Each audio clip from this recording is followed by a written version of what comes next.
In the year 712, another rumor shook the Eka Empire. It is said that the work of an unknown sculptor is endowed with supernatural powers, and that this statuette is blessed by the goddess Erica.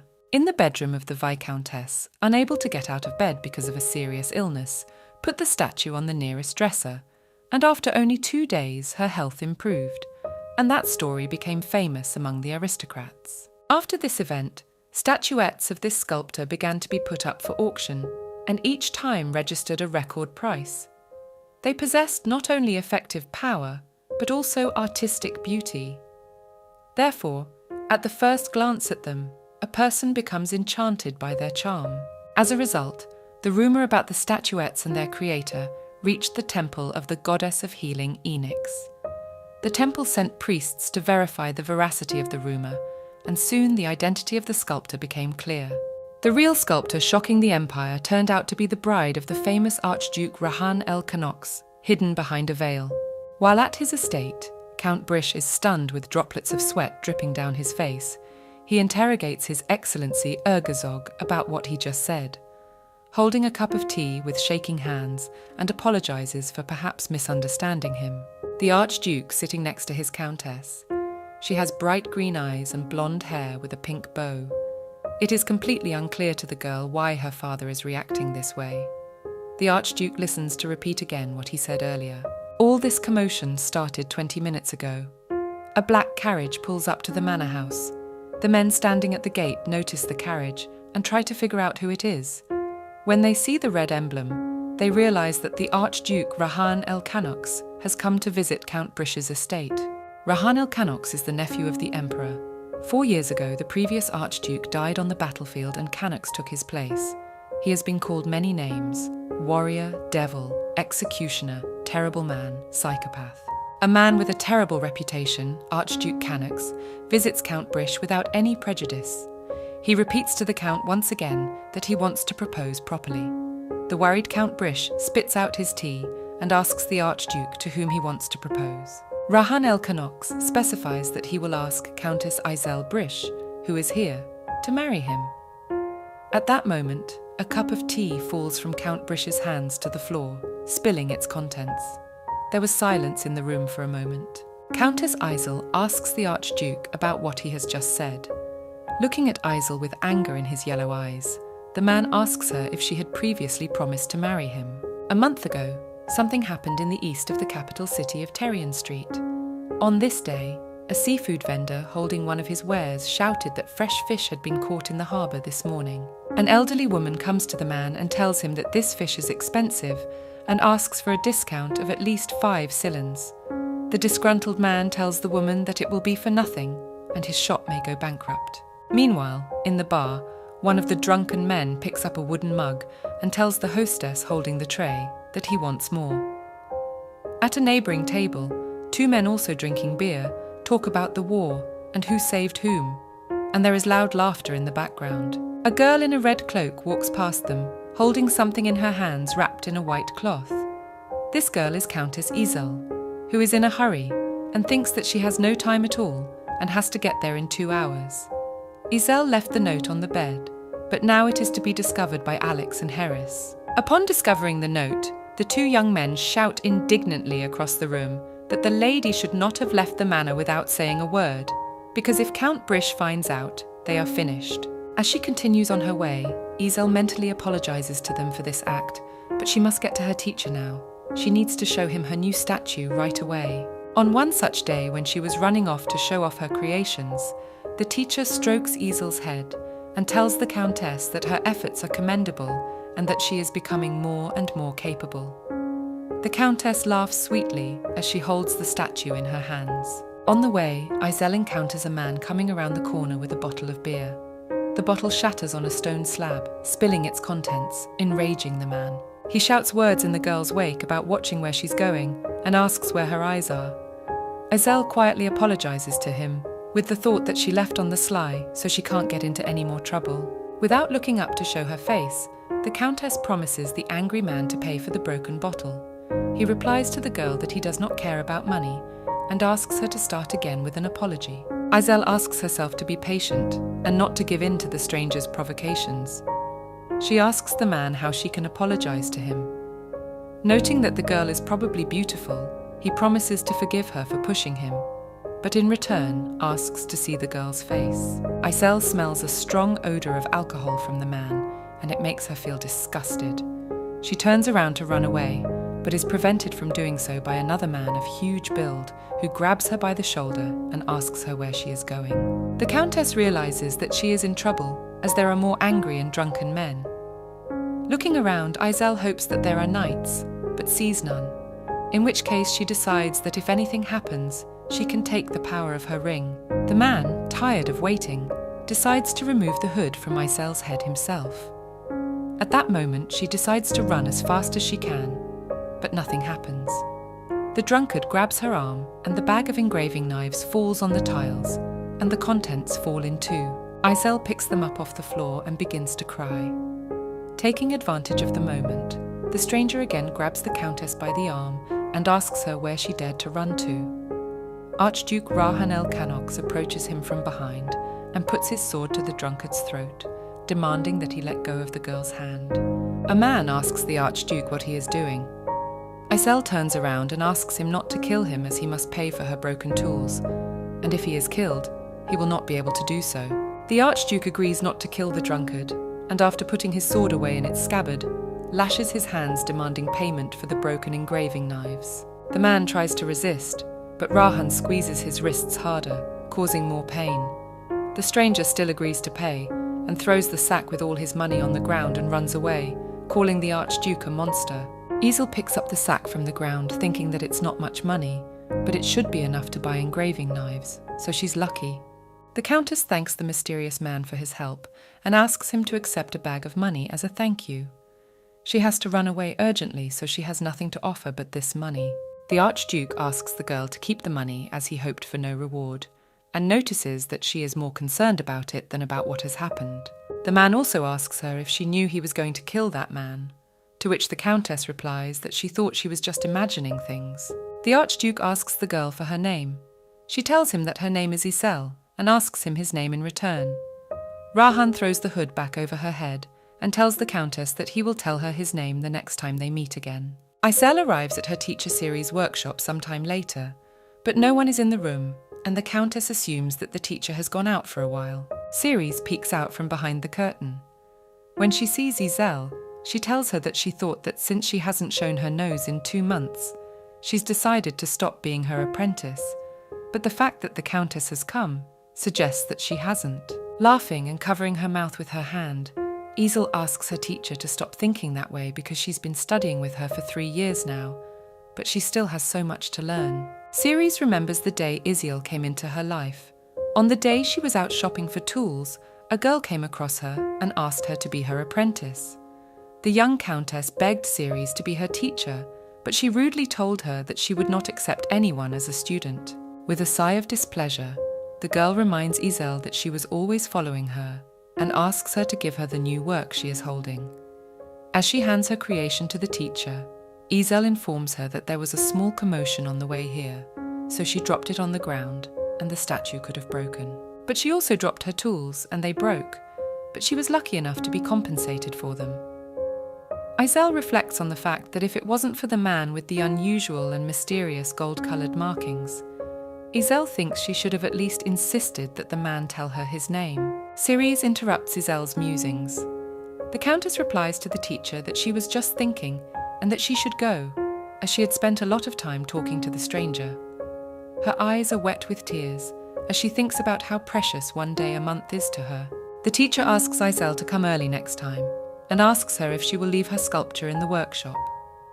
The Countess tells her that she is going to leave it here and that she has to buy new tools.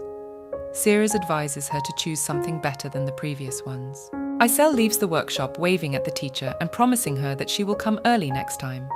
Ceres, through the closed door, loudly asks the girl not to listen to what she has to say anymore. After seeing her student off, Ceres looks at the statue at the window and wonders if Isel is aware of her extraordinary abilities.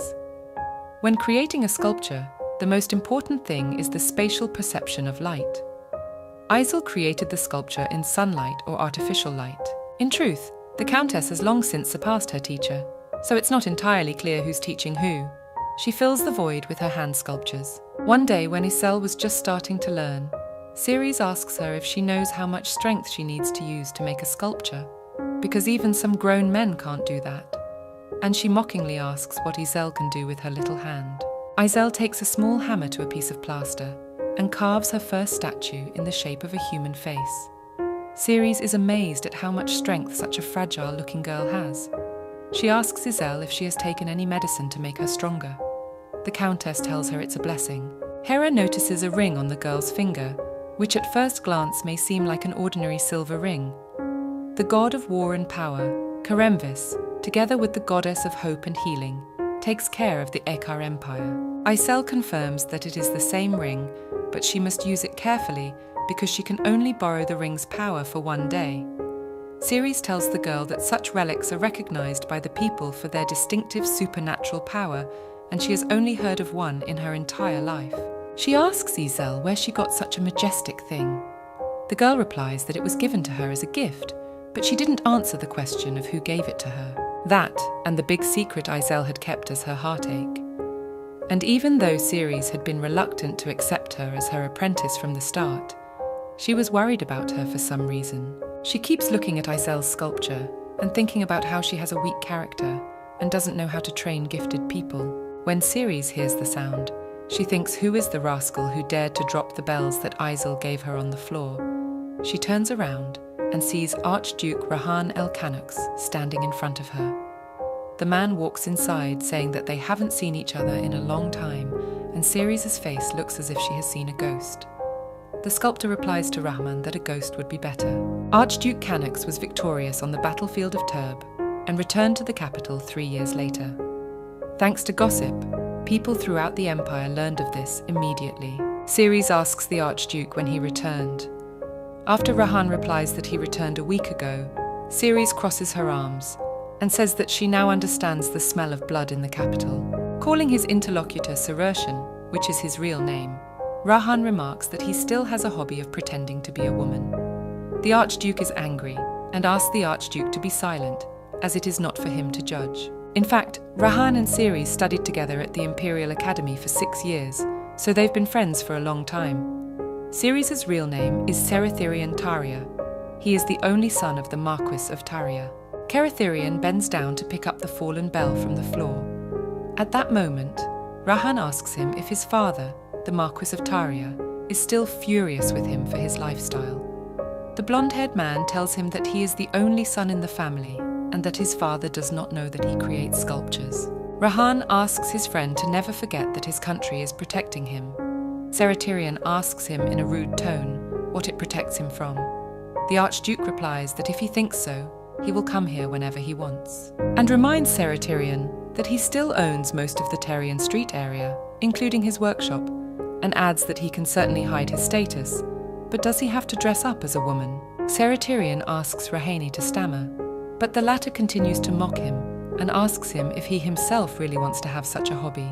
Ceretherion, finally angry, points out to his friend that he needs to look at himself first, as he went to war not because he is loyal to his country, but to be able to legally kill people. He thinks he's a psychopath who enjoys brutally killing other people. Anyone can tell by looking at his expression on the battlefield. If you look at Erxagon's face at that moment, you'd think he'd gone mad. He asks the Archduke how long he will think about leaving his workshop. While looking at the sculpture, Rahan tells his friend that he has recently encountered a man and asks him if this man is his apprentice. Ceretherion confirms this, and he wonders why Rahan is suddenly interested in someone, since he has never shown any interest in another person before. So why is he doing this now? What is he up to? Rahan's behaviour gives Ceretherion the creeps, and then there's that strange and terrifying look on his face. It seems to him that he has eaten something wrong, or else there is no way to explain why he is doing it. Rahan asks his friend about the sculpture if it will also be auctioned. The man confirms this, saying that he intends to do so next month. The Ekar Empire has a sculpture blessed by the goddess, but in truth, it was Ceres who made it known. He recognized Isel's abilities and auctioned off her creations. Her figurines attracted a lot of attention at important auctions and were bought by aristocrats every time. and the people who bought the statue spread gossip about God's blessing. Izel has great talent, but even Keratherian couldn't imagine that her work would be spoken of as blessed by a god. Rumor has it that she's a talented sculptor, but in reality, Izel spent 3 years learning the craft from scratch. One day, Ceres suggests that Izel sell her sculpture at an auction. The girl asks if he really wants to do it. The teacher asks her if she would be interested in how much her creation would fetch. Izel answers him that she can't really answer this question, since she didn't even pay for the lessons, but studied for free. She decides to give the money from the sale to Ceres as payment for the lessons and use the rest to buy sweets. This answer puzzles her teacher. Ceres watches as Izel continues to work on the sculpture and reflects on the fact that Izel devotes herself to creating the sculpture and pays no attention to other things. And if she wanted to make a living later on, it would be difficult because of her lack of interest. And looking at the Archduke Rahan, he thinks that if he is thrown out of the house, he will remain poor, and if it were not for Rahan, he could have stayed on the streets. Ceres realizes that if he too wants to help Izel, he must explain to her the importance of money. Of course, the money from Izel's purchased creations is put into a bank account, so Ceres considers Izel lucky to find a good teacher like him. And if he gave all of Izel's accumulated money from the sales of her work, he could get her out of here so she could become independent and open her own workshop. Rahan distracts his friend from his thoughts and asks him how much the statue is worth. Keratherian tells him that the statue is not for sale and that he is going to auction it off. The Archduke throws a sack full of money on the table and says that if it's not enough, he can bring more. Hiding the sculpture behind her body, Ceres reiterates that it is not for sale and notices that Rahan has never paid attention to works of art and asks him what he has in mind. Rahan tells him that he will buy the statue of his student, so he asks him not to auction it. After hearing his request, Ceres thinks that this man does not realize the importance of the statue. So why does he need it? And what kind of behavior is this? Ceres makes a condition to his friend that if he wants to get it, he must participate in the auction and honestly present the amount of money. And if he does not like this option, he can buy it directly from the person who made it. Rahan puts his hand on his friend's shoulder and says that it is a good idea to buy from the creator, and then thanks him and leaves the workshop. At that moment, Keratherian realizes he has made a mistake. Meanwhile, Izel has already approached her house. Grabbing the rungs of the fence, she thinks about why the house is so noisy. There are voices from the manor shouting about turning the house upside down, but finding it, and someone asking if the back door has been looked at. Izel walks outside the gates thinking that she has no life, and where the knights guarding the main gates have gone. At that moment, a worried servant girl runs up to her and hugs Izel, asking her where she has disappeared to, as they were all worried. The countess pulls away from the maid and asks her where all the knights are, and what would happen if robbers came and no one was protecting the house. At that moment, men in uniform come running out of the house, asking where she has disappeared to, whether she has been kidnapped, and if so, how she managed to get out. Izel reassures them by saying that she was not kidnapped at all, and that she left a letter on the table in which she wrote that she would be back soon, and even indicated in which direction she had gone. The knights reply that they saw it, but thought it was written by the kidnapper pretending to be her. Izel begins to cry because they mistake her for a child. Count Brish and his son arrive at the manor in a carriage. Izel's brother runs up to her and hugs her, asking her where it hurts. The girl tells her brother that she is fine. Count Brish turns to the knights and asks him if they have captured the kidnapper. Izel starts crying even harder, saying that there was no kidnapper from the beginning. She just left the house alone for a while and even left a letter, and she still doesn't understand why they are talking about kidnapping since she came back safe and sound. Count Brish is pleased that all is well, and noting that Izel must have been surprised, suggests that she go inside and get some rest. The maid puts her hands on Izel's shoulder and offers to escort her inside. The countess thanks Belle. Before Izel leaves, Count Brish asks her to tell him honestly if she is sure that no one has done anything to her. The girl explains that she only went to buy engraving knives and shows them the bag of tools. On her way to her room, Izel explains to the maid that she is telling the truth and asks her not to patronize her so much. Belle asks the Countess if she thinks it's a good thing that she's so worried about her. Izel is outraged that no one believes that she wrote the letter. Meanwhile, Izel's brother tells his father that his sister has come of age and that he doesn't think she's tired of the hyper-parenting. Count Brish asks Leo to repeat what he said and asks him if he has forgotten about the incident. Leo tells his father that he doesn't forget it, even in his dreams. A few years ago, Izel was offered the opportunity to borrow power from a god. The little countess had been treated horribly, and in order to save her from hell, it was necessary to tear off the head of that devil. If it can happen again, Izel must not be allowed to leave the family estate. All noble ladies like to hold all kinds of receptions and socialize with their peers. Izel wants to go to these meetings and make sculptures with someone. However, in reality, this is not possible. Izel is very unhappy and is locked up under outside guard. Count Brish replies to his son that he doesn't like it either, and that it makes Izel sad. However, if she is in the manor, the demon will not get to her. Meanwhile, Izel is in her room, sitting on the sofa and resting. The door of the room is opened by the knight Sir Harris to check on the Countess. Izel asks the man with a languid look if he too has thought about her being kidnapped. Sir Harris replies that he did not think so, but Izel takes his words as an outright lie. Knights Alec and Tally are not big and simple-minded, but Harris immediately understands the mood of the aristocrats and knows what to say. The knight asks Izel where she went. When the Countess gets up from the cross, she tells him that she went to the workshop. Sir Harris asks the girl why she did not simply entrust the purchase of materials for the work to the servants. Izel looks out the window and explains her actions to the man that it would be better for her if she chose her own tools. Sir Harris concludes that the Countess is doing this on purpose, as if she has learned something. Izel turns to the knight and asks him where he's going. Harris tells her that he was summoned by Count Brish. Surprised by this answer, the girl asks him why her father called him. Harris tells her that the reason the Earl has summoned him to him is that he has failed in his primary duty of guarding his mistress. Idel becomes embarrassed and covers her mouth with her hands, thinking that she should tell her father that Sir Harris is not to blame. At that moment, the knight notices the red marks on the Countess's wrist. Izel had forgotten all about it. The mark was left after she had been grabbed by a drunkard recently. The girl asks Harris not to tell her father and brother. Angry that someone has dared to harm the Countess, the knight comes closer to her and asks who did it, and assumes that it was the woman sculptor who did it, since Izel herself said that she went to the workshop. The girl asks Harris how he knows about her. Harris turns away from the Countess, realizing that he has said too much. He asks her if it is really important, and offers to get a maid to treat her. Izel tells the knight that it is not important, and asks him how he knows about her.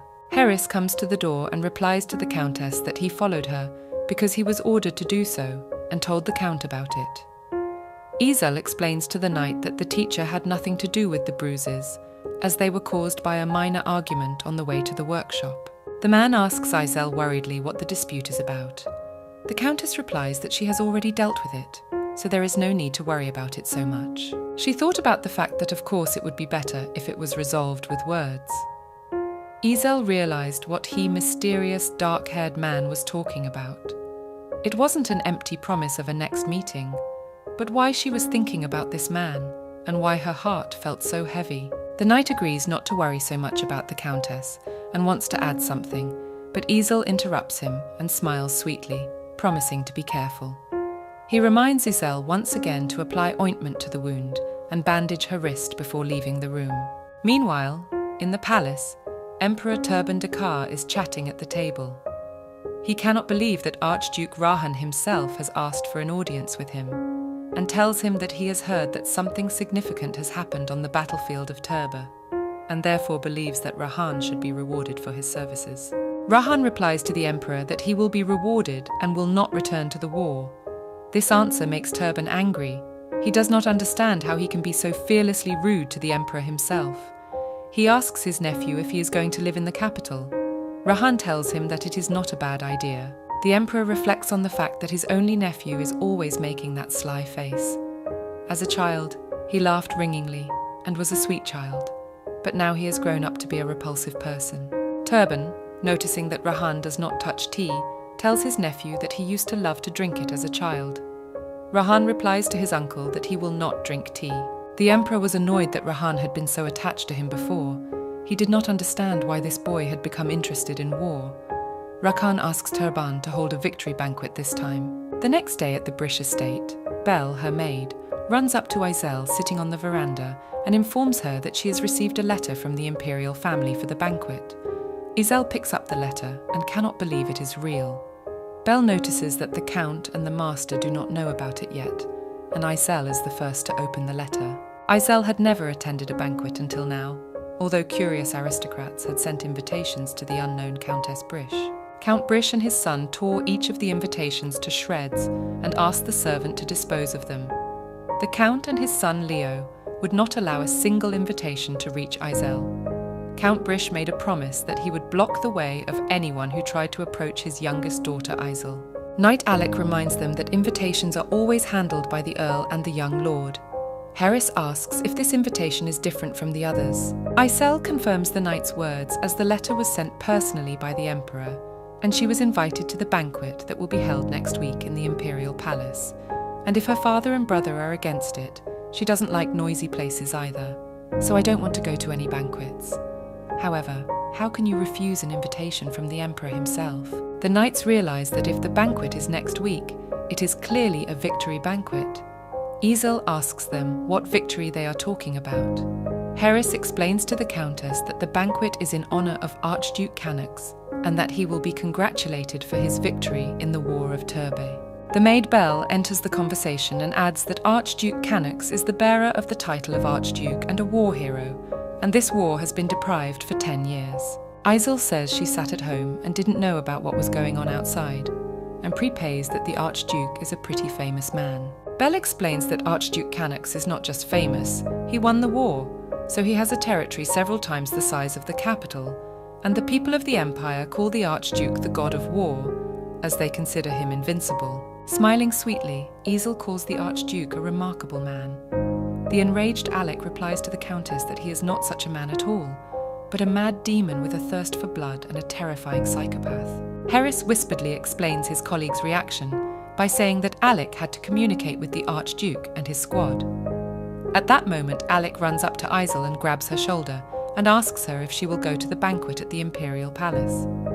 The Countess answers him that she would not like to go, but she was invited by the Emperor himself, so she cannot refuse. Alec gets even more angry at this answer and says very loudly that this is not right and it is dangerous.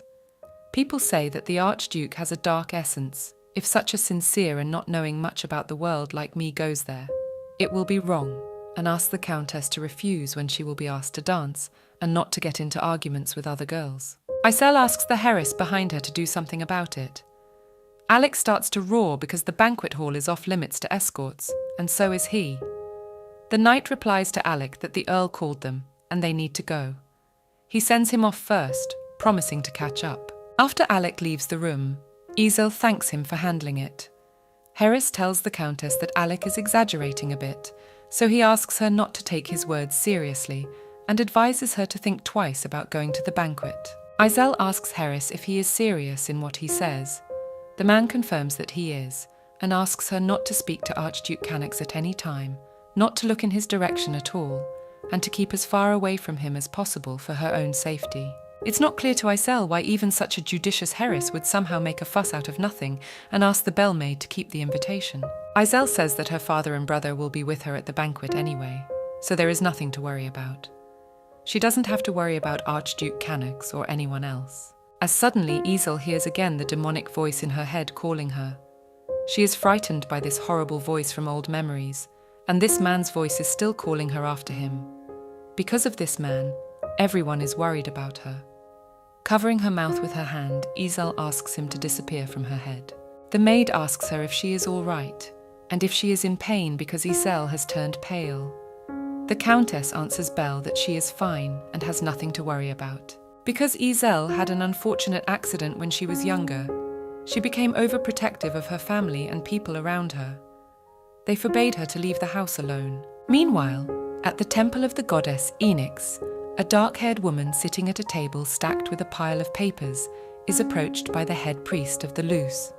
The woman asks the man in white clerical garb to repeat what he just said. The priest tells her that her birthday is planned. The woman asks him to repeat not that, but what he told her before, what rumors he was talking about. The man tells her that people are talking about a sculpture blessed by the goddess Enix and asks her if she has heard about it, touching the pen lying on the table. The woman asks for more details about the sculpture. The priest tells her that there is talk among the aristocrats about a mysterious sculptor with mystical powers whose statue was auctioned 2 months ago. The woman specifies what abilities we are talking about.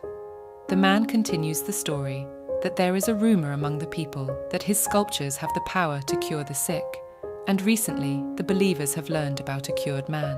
A viscountess who could not get out of bed because of a chronic illness was brought a statue to her room, and she recovered in 2 days. She had bad legs, but thanks to the statue, she was back on her feet. After listening to the priest, the woman puts her feet on the table, which horrifies the man, who considers it a rude act towards the temple of the goddess. The woman asks the head priest if he himself believes the rumors. The man is surprised by such a question. She asks him again, rephrasing the question whether he believes the tale. The goddess Enix rarely grants a relic to a priest. Moreover, a relic that helps and protects Her Holiness' subordinates cannot be endowed with such miraculous power to completely cure serious illnesses. The head priest replies to the girl that he sees no evidence at all in the veracity of this rumor, and they are investigating the hoax of this isolated incident. A woman thinks it's funny that a statue can hold the power of the goddess Enix. She starts laughing because everyone thinks the statue is a reincarnation of the goddess Enix. The priest is angered by the woman's behavior. She is the Roman Pope, Liana Anise. Liana does not conform to the rules of the temple. She has made a stunning statement. As a Roman papist, she holds great power in her hands, so she has become the chief priest. The priest, looking at the Roman papist, ponders why the goddess gave great power to such a wayward man. Liana decides that it is necessary to find the source of this loud rumor and orders the priest to send to search for 2 people. At this time in the empire, there was a great incident that did not know the Roman papist Liana Anise. Count Brish summons his son Leo to his study. Leo enters his father's room and asks him why he called him. The count tells his son that a letter has arrived from the Duke of Lesion. Leo becomes angry that Isel has received an invitation again. He doesn't understand how anyone can be so brazen about it, especially since it was sent by none other than Caesar Lesion. Caesar Lesion, a young man with curly hair of a crimson hue, is the only son of Duke Lesion.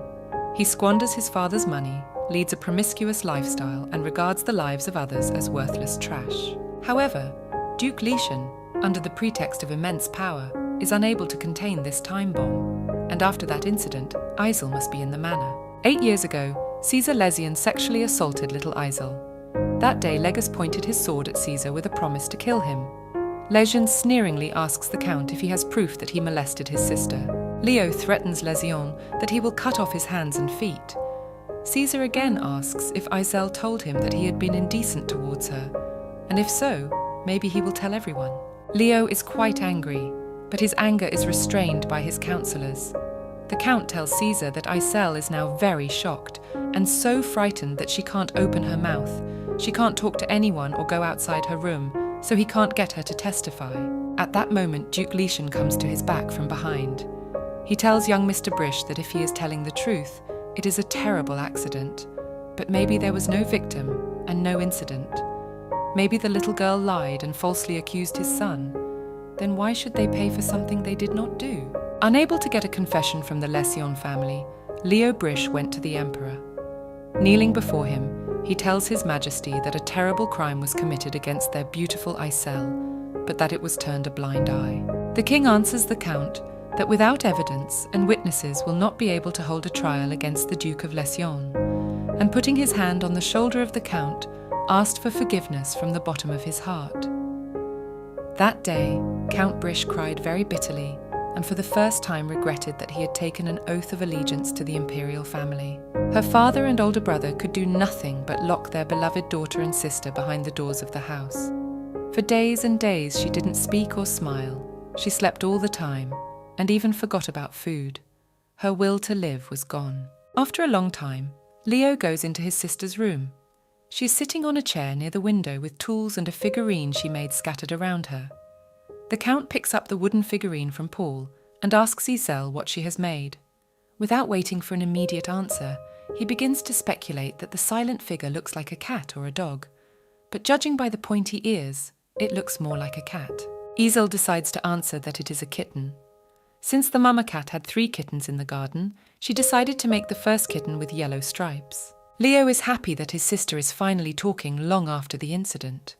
He tells Iselle that he wants her to finish the kitten and give it to him when he gets a job. She agrees, and at that moment Leo runs up to her sister and hugs her tightly. At such a young age, Iselle has experienced something terrible, but not out of shock and fear. She fulfills her older brother's request. Leo offers his sister to make the remaining 2 kittens so that he won't be lonely. Iselle's father enters the room and smilingly asks to give the second kitten to him. The knights join them and ask to make them a figure too.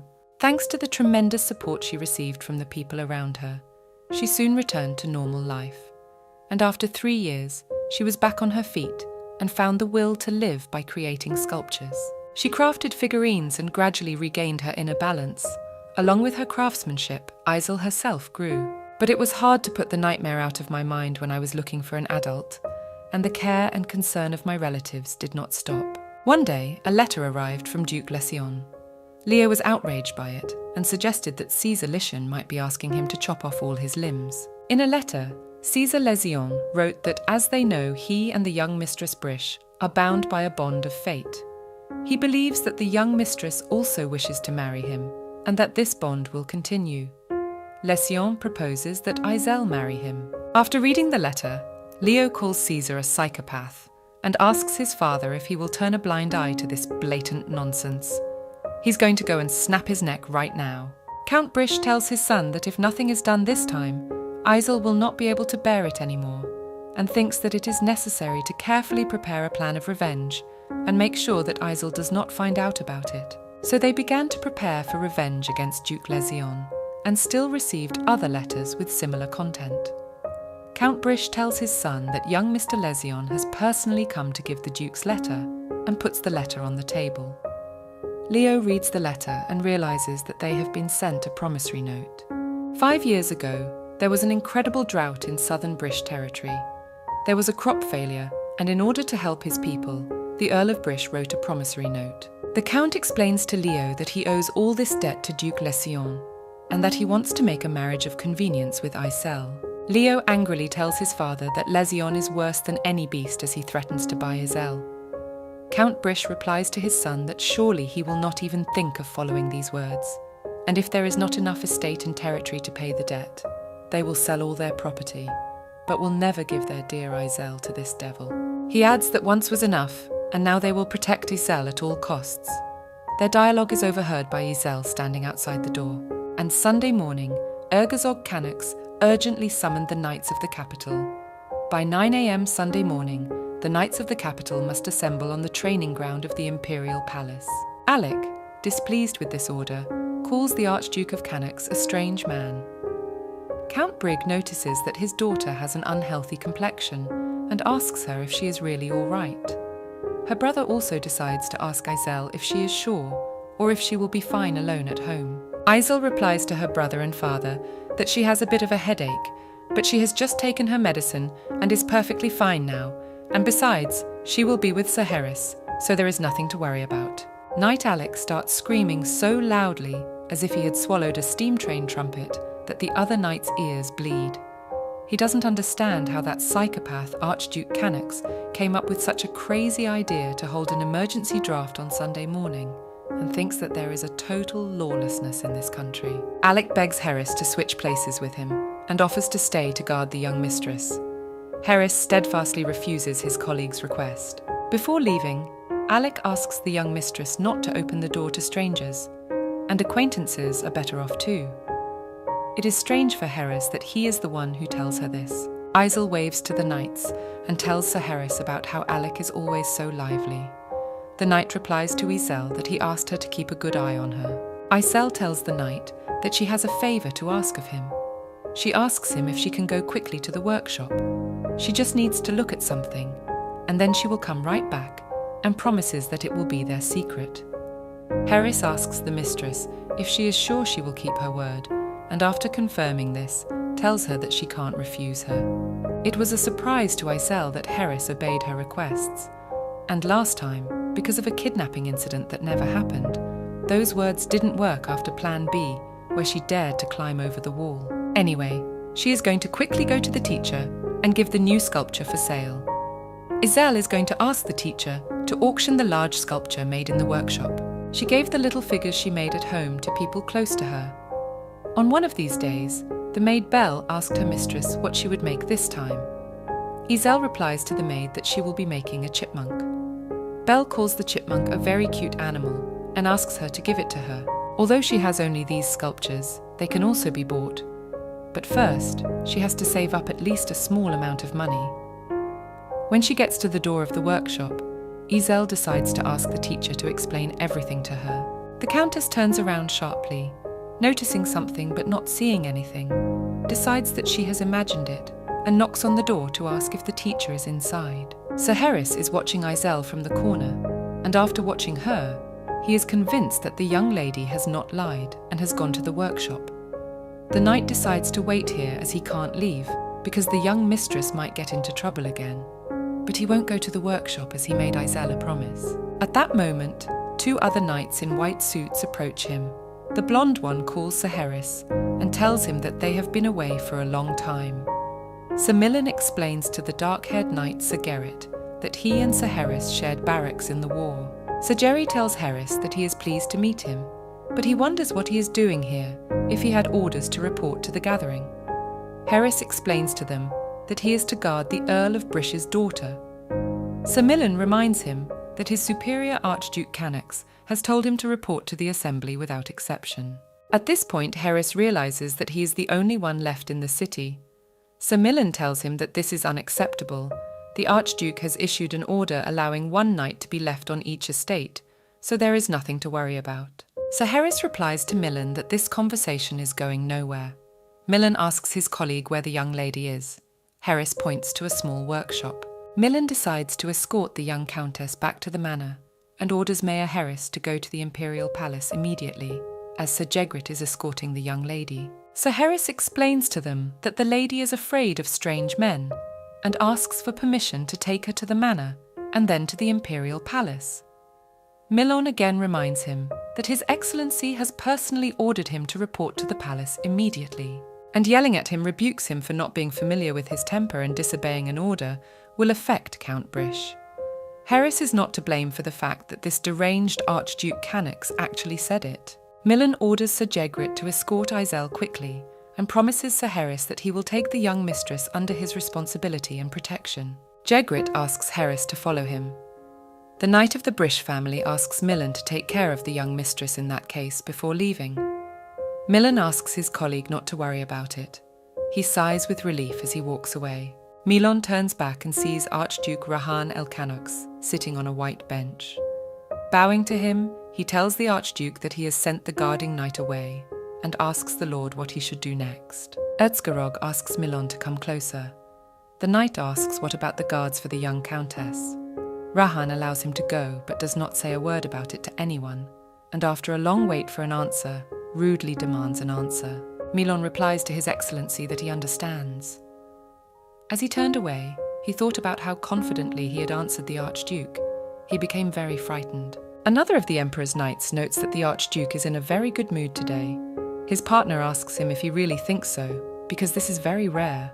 Falling to his knees, and with his face on the floor, Sir Milon ponders that he is disturbed by the sudden order to assemble, and the job given to him and Sir Jegrit in a sense they do not understand. The gathering of the knights in the palace, and this loose pebble in the market street. He mentally apologizes to Sir Heris for lying to him, as he was forced to do so by that horrible man Archduke Rahan Elcanox. Meanwhile, Isel enters the workshop and greets her teacher. Irera says hello and reproaches the countess for not coming to the workshop for a long time.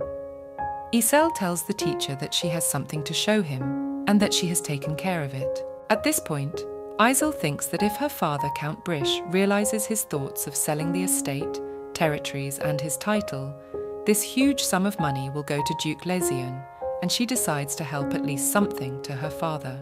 Izel wants to say something about her statues, but is interrupted by Archduke Canax entering the workshop to say that they have met again. The Countess is surprised to meet this man who once helped her so unexpectedly. Karatyrian, watching from the sidelines, does not understand how they know each other and why Rahan knows the name of his apprentice. Rahan notices how casually he and Izel met. Izel agrees with the Archduke. Karatyrian mentally calls his friend a liar, as it was definitely not an accident, and Rahan had definitely waited for some time and planned the whole thing. Izel reminds Rahan that they did not get to know each other properly and that she is very grateful to him and wants to apologize. Karatyrian is trying to figure out how Rahan knew that Izel was coming here today if he didn't even know it, and how he could like Izel's work and think he was wrong to tell him to buy the statue personally from the creator then. Izel asks her teacher if he knows the man. Ceres wants to explain, but Rahan intervenes and tells her that her teacher is his first close friend and that they were roommates at the academy. Karatyrian thinks that Rahan is obviously crazy since he said they were roommates, so now Izel will realize that he's pretending to be a woman. Izel doesn't squeak at this and smiles and replies that she understands now. Karatyrian is surprised that his student believes it so easily. In addition, he has known him for 10 years, and this is the first time he has called him his friend and close friend because he was his errand boy. Izel asks his teacher if he has had the same deep knowledge of painting and sculpture since his days at the academy. Karatyriano was constantly bullied because he could not fight back. As a child, one day Karatyriano was sitting on the lawn drawing portraits in his notebook. He is approached by two boys. One of them asks him why he doesn't just exhibit his drawings that he draws all the time at the academy. Another boy snatches his notebook out of Karatyrian's hands, asking to see since he can draw more. Karatyrian asks him to give the notebook back. The boy who took the notebook tells Karatyrian that if she values her paintings so much, he should go and get it himself. He throws the notebook towards the bushes, where another young man, Rahan el-Canax, is sitting. The notebook lands on his head. Rahan asks who did it and demands the culprit to come to him. The boys who teased Karatyrian look toward the bushes where the notebook fell and see before them the emperor's nephew, the next candidate for the title of Archduke and a crazy violator of the rules of the Imperial Academy. They apologize to such an important person and run away saying that they are sorry. Rahan approaches Karatyrian and gives him his drawing notebook. The young man apologizes to the emperor's nephew for the incident. At that time, Karatyrian did not know that he had escaped from a fox, but he had met a tiger. Rahan asked him to run to him for water, but he tried to resist, asking why he should do it. Rahan replied that he had helped him then, and he owed him. Then the Karatyrian brought him food. Rahan tells him that he is hungry and asks him to steal bread and cheese from the canteen. Karatyrian replies to his neighbor that he has been caught once before and put under house arrest. The teacher would ask if Rahan el-Canax was present in class, and Karatyrian would answer for him, but that time the trick didn't work. The teacher summoned Karatyrian and asked him about Rahan and why he answered for him. Meanwhile, young Rahan was sleeping on the lawn with his head covered with a book. This devil in the guise of a man has ruined the life of Karatyrian in the academy, and this summer he seemed to melt like ice cream, and probably because of this, he began to show emotions. The Archduke notices that Izel has an unhealthy complexion and asks her if she is overworked. Karatyrian is angry and thinks he has a bad complexion from such unexpected turns. Rahan puts his hand on Izel's forehead to check for a fever. Karatyrian can't believe what he's seen, that he's witnessed such strange behavior from the Archduke. Rahan turns to his friend and asks Izel, through clenched teeth, if Karatyrian has been torturing her with sculpting. The young mistress denies it. Karatyrian seems to think that Rahan has eaten something wrong if he's behaving like this. The Archduke advises Izel to drink a cup of hot tea. His friend is still outraged by this behavior, and his facial expression seems strange to him, since a man like Rahan cannot have it. With a kind smile, Rahal el-Canax asks his friend to bring a cup of tea. Karatyrian comes to his senses after reflection and heads to the other room to fetch tea for Izel. This day for him was the scariest day he had ever lived. His body was covered in goosebumps after seeing Rahan's face so he will definitely not sleep tonight. Seraterianu pours tea, wondering if the Archduke has not poisoned himself and really wants to buy the statue of Isel. More specifically, he wonders how long ago Rahan became interested in sculptures. Archduke Canax approaches the Seraterian from behind. The sculptor is very frightened and asks his friend why he has come here. With a threatening look, Rahan asks Seratherian if he has something urgent to do. Seratherian asks the Archduke why scare him like that if he's already carrying tea. Rahan asks his friend again if he said he had to go somewhere else right now. Seratherian asks him indignantly when he has ever said that to him. Rahan looks at his friend with a look that tells him to play along. Seratherian gritted his teeth and told him that if he wanted him to leave, he would, because he was his master. Rahan puts his hand on his friend's shoulder and tells him that he keeps forgetting to do one thing, that this building doesn't belong to him, and that if he doesn't get out for a while, he'll be out of here forever. Meanwhile, at the Imperial Knights training ground, a man in a white robe notices that nothing has been happening for a long time and asks a nearby knight if he finds it strange. His Excellency ordered them to gather here, but he is not here. The Brish family knights arrive at the training ground. Vice Captain Leo approaches Sir Damon. The knight, distracted from his notes, greets Leo. The Count apologizes for the indelicacy, but he wonders where his superior, Archduke Canax, is. It's a question that has caught the Imperial Knight off guard. Sir Jason tells Leo that an urgent matter has forced Archduke Canax to be late. Leo asks him if this is the reason why the knights have to wait, and if the Archduke really has some urgent business to attend to. Sir Jason, sweating with fear, confirms this. Leo Brish then agrees to wait a little longer and orders the 2nd Division to wait at the ready. Sir Jason is tormented by the remorse of having lied to him and mentally apologizes to Sir Leo for having done so. For the point of his deception is that today's gathering is meaningless. On this day, in the early hours of the morning, a frantic Archduke Rahan asks a knight to repeat what he has just ordered him to do. Sir Jason repeats verbatim the order, which says that in order to gather all the Imperial Knights on the training ground, the Archduke has issued an order to summon them from all over the capital. Archduke Rahan asks the knight to hold the other arrivals until sundown. Sir Jason runs after the departing Archduke and asks him where he is going, for a gathering of the knights of the capital is planned. Rahan tells him that he knows and remembers this and asks him to do as he says. Jason doesn't understand how he can keep all the knights on the training ground until sunset. One of the knights retaliates by asking why they were called on their legal day off. Another complains that he didn't even have time for breakfast because of it. Sir Jason keeps asking me what excuse he has for keeping them there. He even thought of telling the knights to pull all the weeds on the training field. He's angry with the Archduke. Meanwhile, in the workshop, Rahan continues to talk to Isel. He places a cup of tea with a freshly made Seraterian in front of her. The young mistress thanks the man for his concern and asks him if he is sure that nothing has happened to the teacher. Before that, Seratherian left the workshop saying that he had to go urgently because he remembered that he had some business to finish. The Archduke convinces Isel that there is no need to think about Ceres. Isel tells the man that she has noticed an unhealthy complexion. The Archduke suggests that Isel is very close to her teacher and that it is so respected that they are closer than usual teachers and students. Isel laughingly denies this as she and the teacher have not been friends for the 10 years he has been with him. The young mistress realizes that the man sitting in front of her has helped her a lot, but she still doesn't know his name. After placing the cup on the table, the man calls Isel his name and asks her why she was surprised, and her eyes rounded. Isel replies to Rahan that nothing happened, but that she thought he had read her mind because she wanted to ask him his name. The Archduke tells the young lady that if she wants, he can read her mind right now. Isel laughingly refuses him as she would be uncomfortable and therefore should not do it, but she would like to repay him for his help now. The Archduke agrees and tells Isel that he likes her sculpture. The girl mentally calls herself a fool and thinks it is just a misunderstanding. Isel asks Rahan if he wants to see the sculpture right now.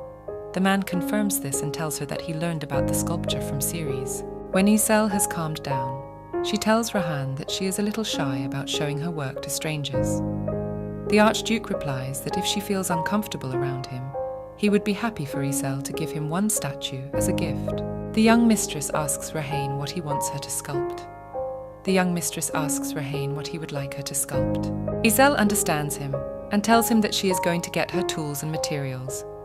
It is not strange that every time Rahane speaks to her, she feels awkward and a wave of anxiety envelops her. When Izel returns with the tools, she notices that Rahane has cleaned up the table. The man explains to the countess that he did it to make her work more comfortable, and Izel puts the tools on the table and calls Rahane very courteous. The Archduke tells Izel that he has lived the life of a military man for a very long time, so he has retained the habits of preparing in advance. At this point, his expression changes to concerned. Izel asks Rahane what is wrong.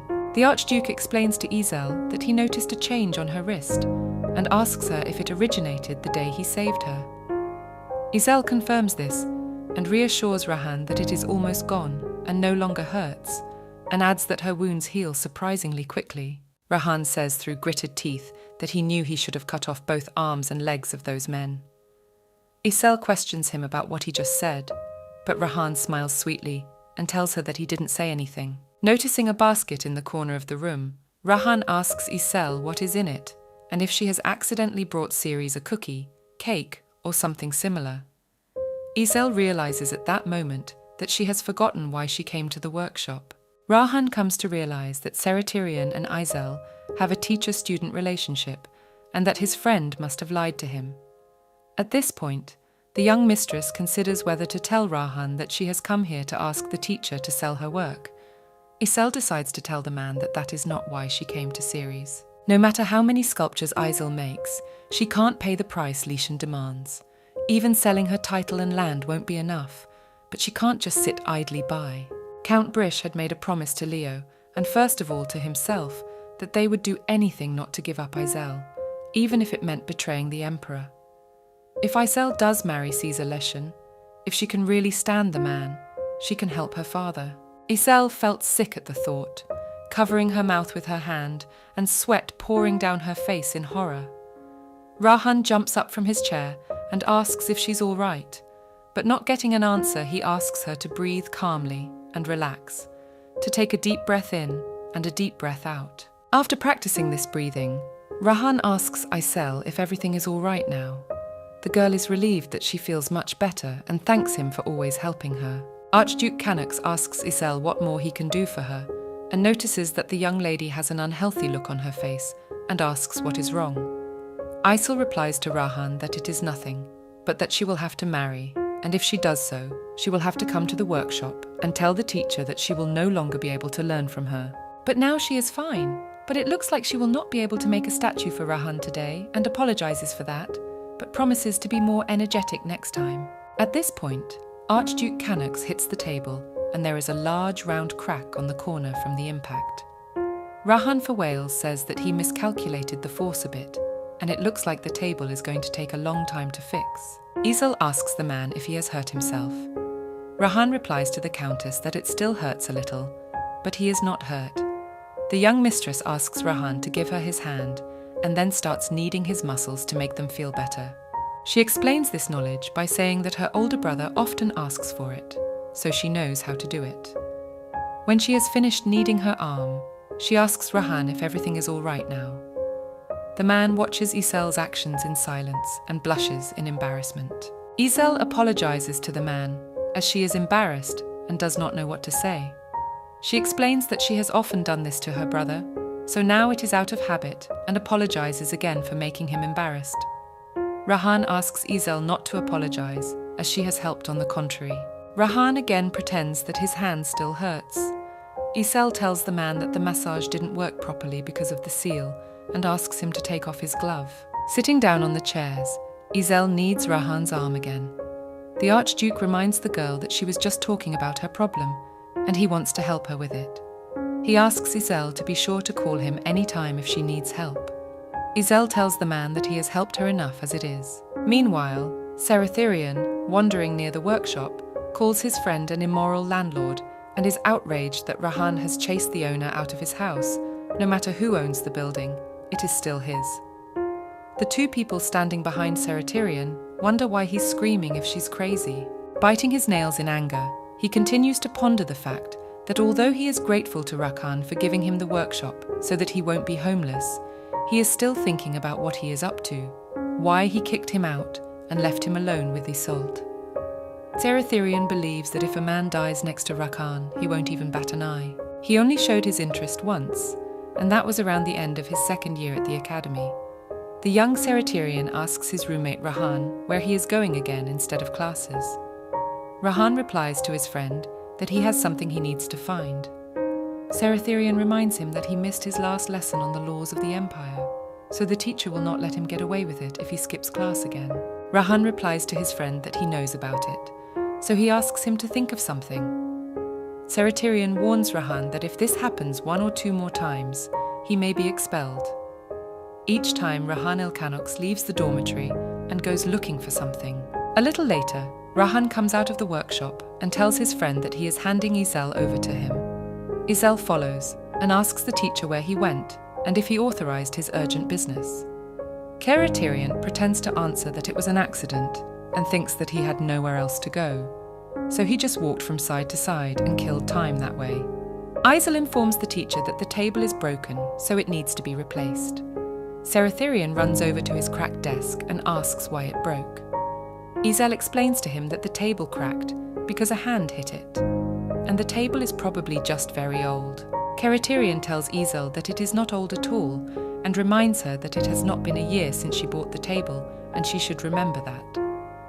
On the day of the purchase of the wooden table, Ceres invites Izel to look at it. He tells her that the table is very expensive, but he liked it so much that he bought it anyway. Izel is pleased that it is sturdy. Seratherian realizes that only one monster could break a sturdy wooden table with his bare hands, and that's Rahan Elkanox, and he hasn't even finished paying off the installments for it.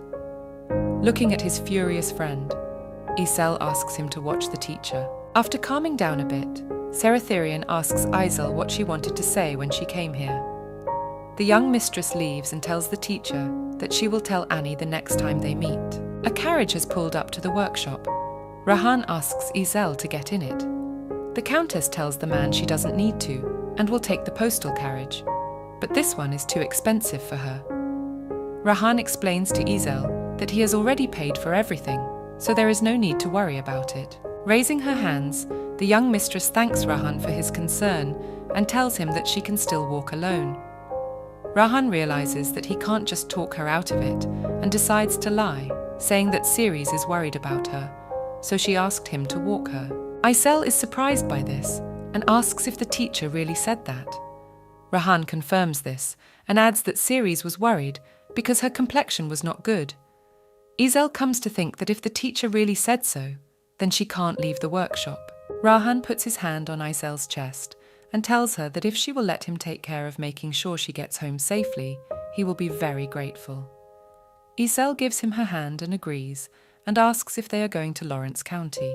Sitting in the carriage opposite Rahan, Izel thinks about how embarrassed she is to be riding alone in a carriage with a man she doesn't know for the first time.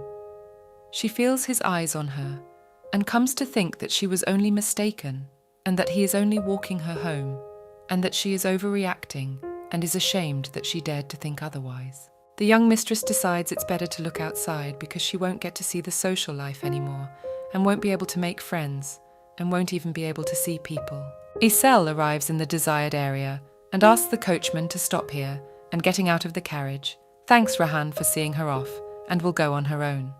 The Archduke calls out to the girl and bids her farewell until we meet again. As Izel leaves, she thinks that they will probably never meet again. She is grateful to him for the many times he has cared for her during this brief encounter.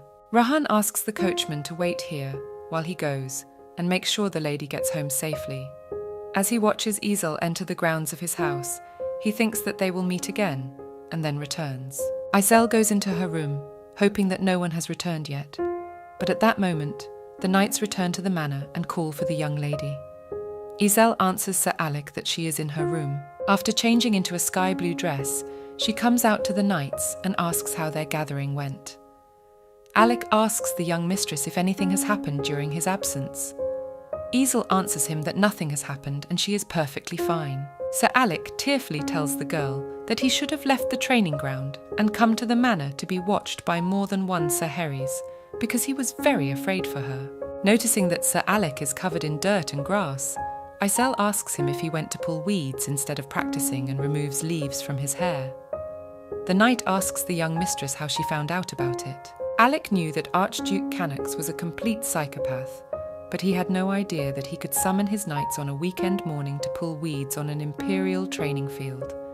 In fact, the Archduke didn't even show his nose, and they worked all day under the scorching sun. Sir Alec suggested that the other knights take revenge on Archduke Canax for this, and tell the Emperor about it. One of the knights tells Alec that he's out of his mind because if they complain, they'll all get 10 times as much. Sir Harris calls the young mistress to him for a moment. Isel asks him what is wrong. Harris asks Isel if she was surprised that the knights were looking for the Archduke of Canax. Isel guesses that they are all talking about Rahan, since he was wearing a knight's uniform, and while he was helping her, she saw his sword. So Rahan is Archduke Canax. Sir Harris asks Isel if the white-haired knight has been rude and insensitive to her. Isel replies that he had not, thinking it was about Rahan. Harris tells the young mistress that he didn't want to leave her for a man she didn't know, but he was forced to do so. Isel thinks that if Rahan Canax is Archduke, he must know that she is Countess Brish. The knight admits to Isel that he was standing outside the workshop to guard her, but it is a mystery to him what she was doing in the building itself. Isel replies to Harris that she knew he had followed her. Harris explains to the girl that he went after her just in case, as there was no chance of anything happening. Isel tells the knight that nothing has happened and yawns, covering her mouth with her hand and telling him that she is tired, so she is going to rest. As she climbed the stairs, Isel pondered whether Rahan had been polite to her because he had to, or because she was his friend's apprentice. The maids are cleaning the Lord's room and discussing the case of the butler who has been seriously punished again. The green-haired maid tells Belle that he should be careful not to get caught next time. Noticing her partner's hand, Belle asks her if she is all right, since there was so much blood. The maid replies to Belle that she just hurt herself while peeling potatoes, and showing her hand says that the blood stopped very quickly, and not even a trace was left. Belle asks her if this is true because there was indeed a lot of blood. Wiping the table, her partner tells Belle that the knights have covered the manor with the protection of the goddess Enix. Belle asks what she is talking about. The girl explains to her that if the knights get injured during the training, they will be cured immediately. The girl asks Belle if the young mistress really did it all. Belle confirms it, saying that there are many of them on the estate. The maid, admiring the sculptures, says that she would like to have a hobby like the young mistress, and notes that the statuettes are very professionally made. Belle replies that the young mistress's statues are very expensive. Isel goes into her room and asks the maids if they have finished cleaning, as she is very eager to rest. Belle tells her that everything is ready and she can go in. The only thing left to do is to close the window she opened to air out the room and change the water in the vase of pink flowers. Belle asks the maid Anna how long ago they changed the water in the flowers. The maid answers Belle that they changed it a week ago, and it is probably too early. Belle asks Anna not to break anything like yesterday.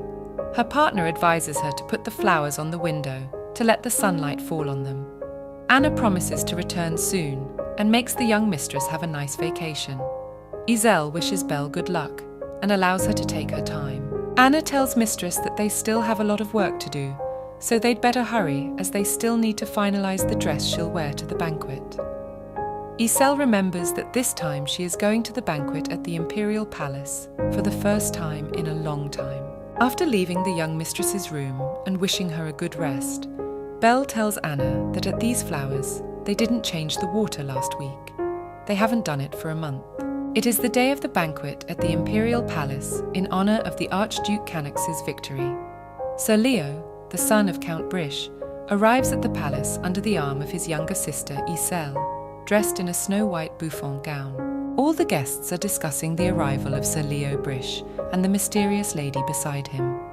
It is the first time they have all seen her, as Isel has never attended a banquet before because of one terrible incident. One of the girls at the banquet asks the red-haired lady named Rose if she knows who this girl is by any chance.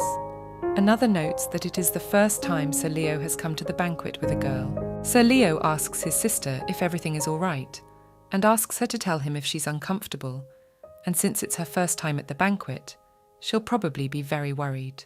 Isel smiles sweetly and tells her brother that this is the first time she has worn a dress and shoes to such an event, so she is really a little nervous. It's a completely new experience for her, so she's a little nervous. Leo tells his sister with a warm smile on his face that today he will be able to look at the most beautiful and charming girl in the empire, and adds to his words that this dress suits her very well. Isel replies to her brother that it is her mother's dress, and Belle and Anna fitted it for her, and luckily this dress fits her perfectly. Watching his sister, Leo Brish ponders that this is not to be missed, and at the next banquets, Isel will be wearing many more dresses, and he really wishes their mum was here right now. At that moment, Mrs. Rosa, wearing a brown gradient dress and a fan in her hand, comes up to greet the Count. She notes that she has not seen him in the palace for a long time, and that it is the first time she has met the lady next to him, so she asks him to introduce them. And with a sideways glance at the girl behind her, he tells Leo that the others are also interested in this beautiful lady. Leo Brigg looks angrily at the man standing behind Mrs. Rosa as he embraces Leo's sister. The red-haired mistress does not understand where the girl who arrived at the banquet with Leo came from. At that moment, Isel notices César Lézion in the crowd, holding a glass of red wine in his hand and a smirk on his face. Now, as in the past, she has no power. She can't say anything to him. Isel clings to her brother in fear of César. Leo tells her sister that he sees him too, and tells her not to worry as he is next to her, and suggests she go sit down. Isel didn't want to meet César Lézion's eyes here, but that's how it turned out. Sir Leo apologizes to Mrs. Rosa for having to go and not being able to communicate. Rosa tries to say something to him but fails. The other ladies behind her back are whispering among themselves, saying that Mistress Rose has attacked Sir Leo and braided that ridiculous ponytail. One of them asks them to keep their voices down as she can hear them. Rosa does hear them though, and throws a shut-up look at them. The girls become frightened. Mrs. Rosa sees off Leo and the girl who came with him with a glance, and reflects on the fact that he continues to reject her hearts so ruthlessly. Meanwhile, the gentlemen are talking to Count Brish. One of the stout men asks the Count if the rumours that the imperial knighthood has been transformed are true. The Count turns around and asks the man in the red suit about what he has just said. The gentleman notices that Count Brish's mood has changed dramatically and asks him where he was looking again. Noticing Count Leo at the end of the hall, the man asks if the lady next to Sir Leo is his daughter, and since she had not attended the banquet because of ill health, as they knew, the man asks if the young lady is better. The gentleman, looking at the young lady's appearance, notes that she is light and beautiful as a violet, and very much like his late wife, who still protects her with her soul. Another blonde-haired gentleman in a black suit tells the Count that his son can't take his eyes off her and has fallen in love with her at first sight. The third man also tells the Count that his son has also fallen in love with the young lady, and the first man says that his son wants to ask the Count's daughter to dance. Angry Count Brish reminds Viscount Tenby, the First Lord, that he asked about the changes in the knighthood and explains to him that the War of Turb is over and Archduke Canox has returned, so a special knighthood has been formed again, and there will be an announcement soon. The men do not understand why the atmosphere has changed so much, and guess that they must have said something wrong. Count Brish, gritting his teeth in anger, asks if anyone else has any questions for him. At that moment, Duke Lézion comes up to them and asks what interesting things are going on here and if anything special has happened during this time. The gentlemen greet the Duke, and one of them tells him that there are rumours that at a recent auction he bought the very sculpture of a mysterious sculptor. The Duke is surprised that people are already talking about it. Viscount Tenby notes that this auction was particularly tense. Duke Lyshon explains to them that all the value is in the artwork. Another gentleman asks the Duke if the rumours that the statue has mystical powers and can cure diseases are true. The Duke replies that if it is true, he will be very surprised and informs the people around him that in a few days there will be a formal dinner at which his statue will be admired. But when he feels like inviting all the people present at this banquet, of course, and Count Brish, and naturally he hopes the young lady will come too, Count Brish angrily asks Duke Lyshon to repeat what he's just said. The Duke tells Count Brish that he hopes he has carefully read the letter he sent. The Duke tells Count Brish that he hopes he has carefully read the letter he sent. Count Brish is about to reply to Lézion, but is interrupted by the word that His Excellency Archduke Canax has arrived. Isel sees Rahan entering the hall. She can't believe her eyes that Rahan is really the Archduke of Canax, but worse is how she has behaved towards His Excellency. Isel asked him to accept a bag of money taken from the drunks as her thanks. She asked him to give her hand so that she could give him a massage for his severe pain, and after thanking him for seeing her off, she ran away as fast as possible so that he wouldn't know where she lived. And all this she did with Rahan el-Canox, and Isel does not understand what to do in such a case. She does not understand why Archduke Canax continued to help her, maybe because he is a friend of her teacher, and so he decided to befriend his student. But everyone said that Archduke Canax was a brutal killer with a passion for war. But Rahan, whom Isel met, is the kindest, polite and gentle man she knows. She was sure to touch his hand, and it was warmer than the others. Isel turns around to get out of Rahan's sight, but is stopped by Leo and asked where she's going. At that moment, everyone is informed that His Majesty the Emperor has arrived. Leo, bowing, tells his sister that since the Emperor has arrived, they must stay where they are and asks her to wait a little longer. Isel looks up briefly to survey the surroundings and sees the Emperor standing in front of her, standing next to her father, Count Brish. It had been days since she had last seen the Emperor, and she wondered if he remembered her. Archduke Rahan el-Canox approaches the Emperor and bows to greet him. Isel comes to think that the Emperor really doesn't remember her, as it has been a long time. The Emperor informs everyone that tonight's banquet is in honor of Archduke Canax for winning the 10 Years' War of Turb. Rahan thanks the Emperor for this banquet in his honor and tells all that they may enjoy it. The orchestra plays violins, the guests dance a waltz. The celebration has finally begun. Leo asks his sister to dance with him. Isel reaches out to her brother and agrees to dance. At that moment, Leo is called out by a knight. The Count asks Sir Barris what has happened. Barris tells the Lord that His Majesty wants to speak to him right now. Leo is confused, as he has to keep an eye on his sister. Isel reassures Leo that she will be fine, so he can go. Her brother decides to ask Sir Barris to stay with Isel until he returns. The knight agrees to honor this request. Leo asks Sir Barris to come closer to him, and then asks him to look around carefully and stay close to Isel, and constantly make sure she is not in discomfort. Count Brish promises his sister that he will be back soon, so he asks her to wait for him here. Isel asks her brother again not to worry. Before finally leaving, Leo warns his sister about noisy ladies, and asks her to be especially wary of Mistress Rose, as he considers her a very ugly woman in terms of character. Isel agrees, but she does not understand what she says about Mistress Rose. In her eyes, she sees a blazing fire, and most likely the reason for this opinion about her is that her brother cannot recognize her feelings of love for him. This is how Leo, like Isel, is hopeless and clueless in love and makes wrong reasoning. Leo worries about Isel and feuds with Mistress Rose. After Count Brish moved away from his sister, all the men's attention turned to her. Men of different ages, and whether they were engaged or not, ran up to Isel, and each asked her to dance and argued among themselves about who had done it first. A young lady with fear in her eyes tries to understand what is going on here. Sir Barris asks the gentleman to refrain from any proposals, as the case is very frightening. One of the young gentlemen asks Isel to give him a chance, while the other reproaches him for already having a bride. Watching Sir Barris try desperately to protect her from the other men, Isel realizes that he's just a knight, so he's not used to doing all this. The young lady tells Sir Barris that she has not attended such events for a long time, so now she has a bit of a headache and asks the knight to escort her to a place where she can rest from the noise and people. Isel asks the gentleman to understand her and not to take it personally. One of them agrees that if the lady really has a headache, it is better to go to rest, and asks Isel to escort her.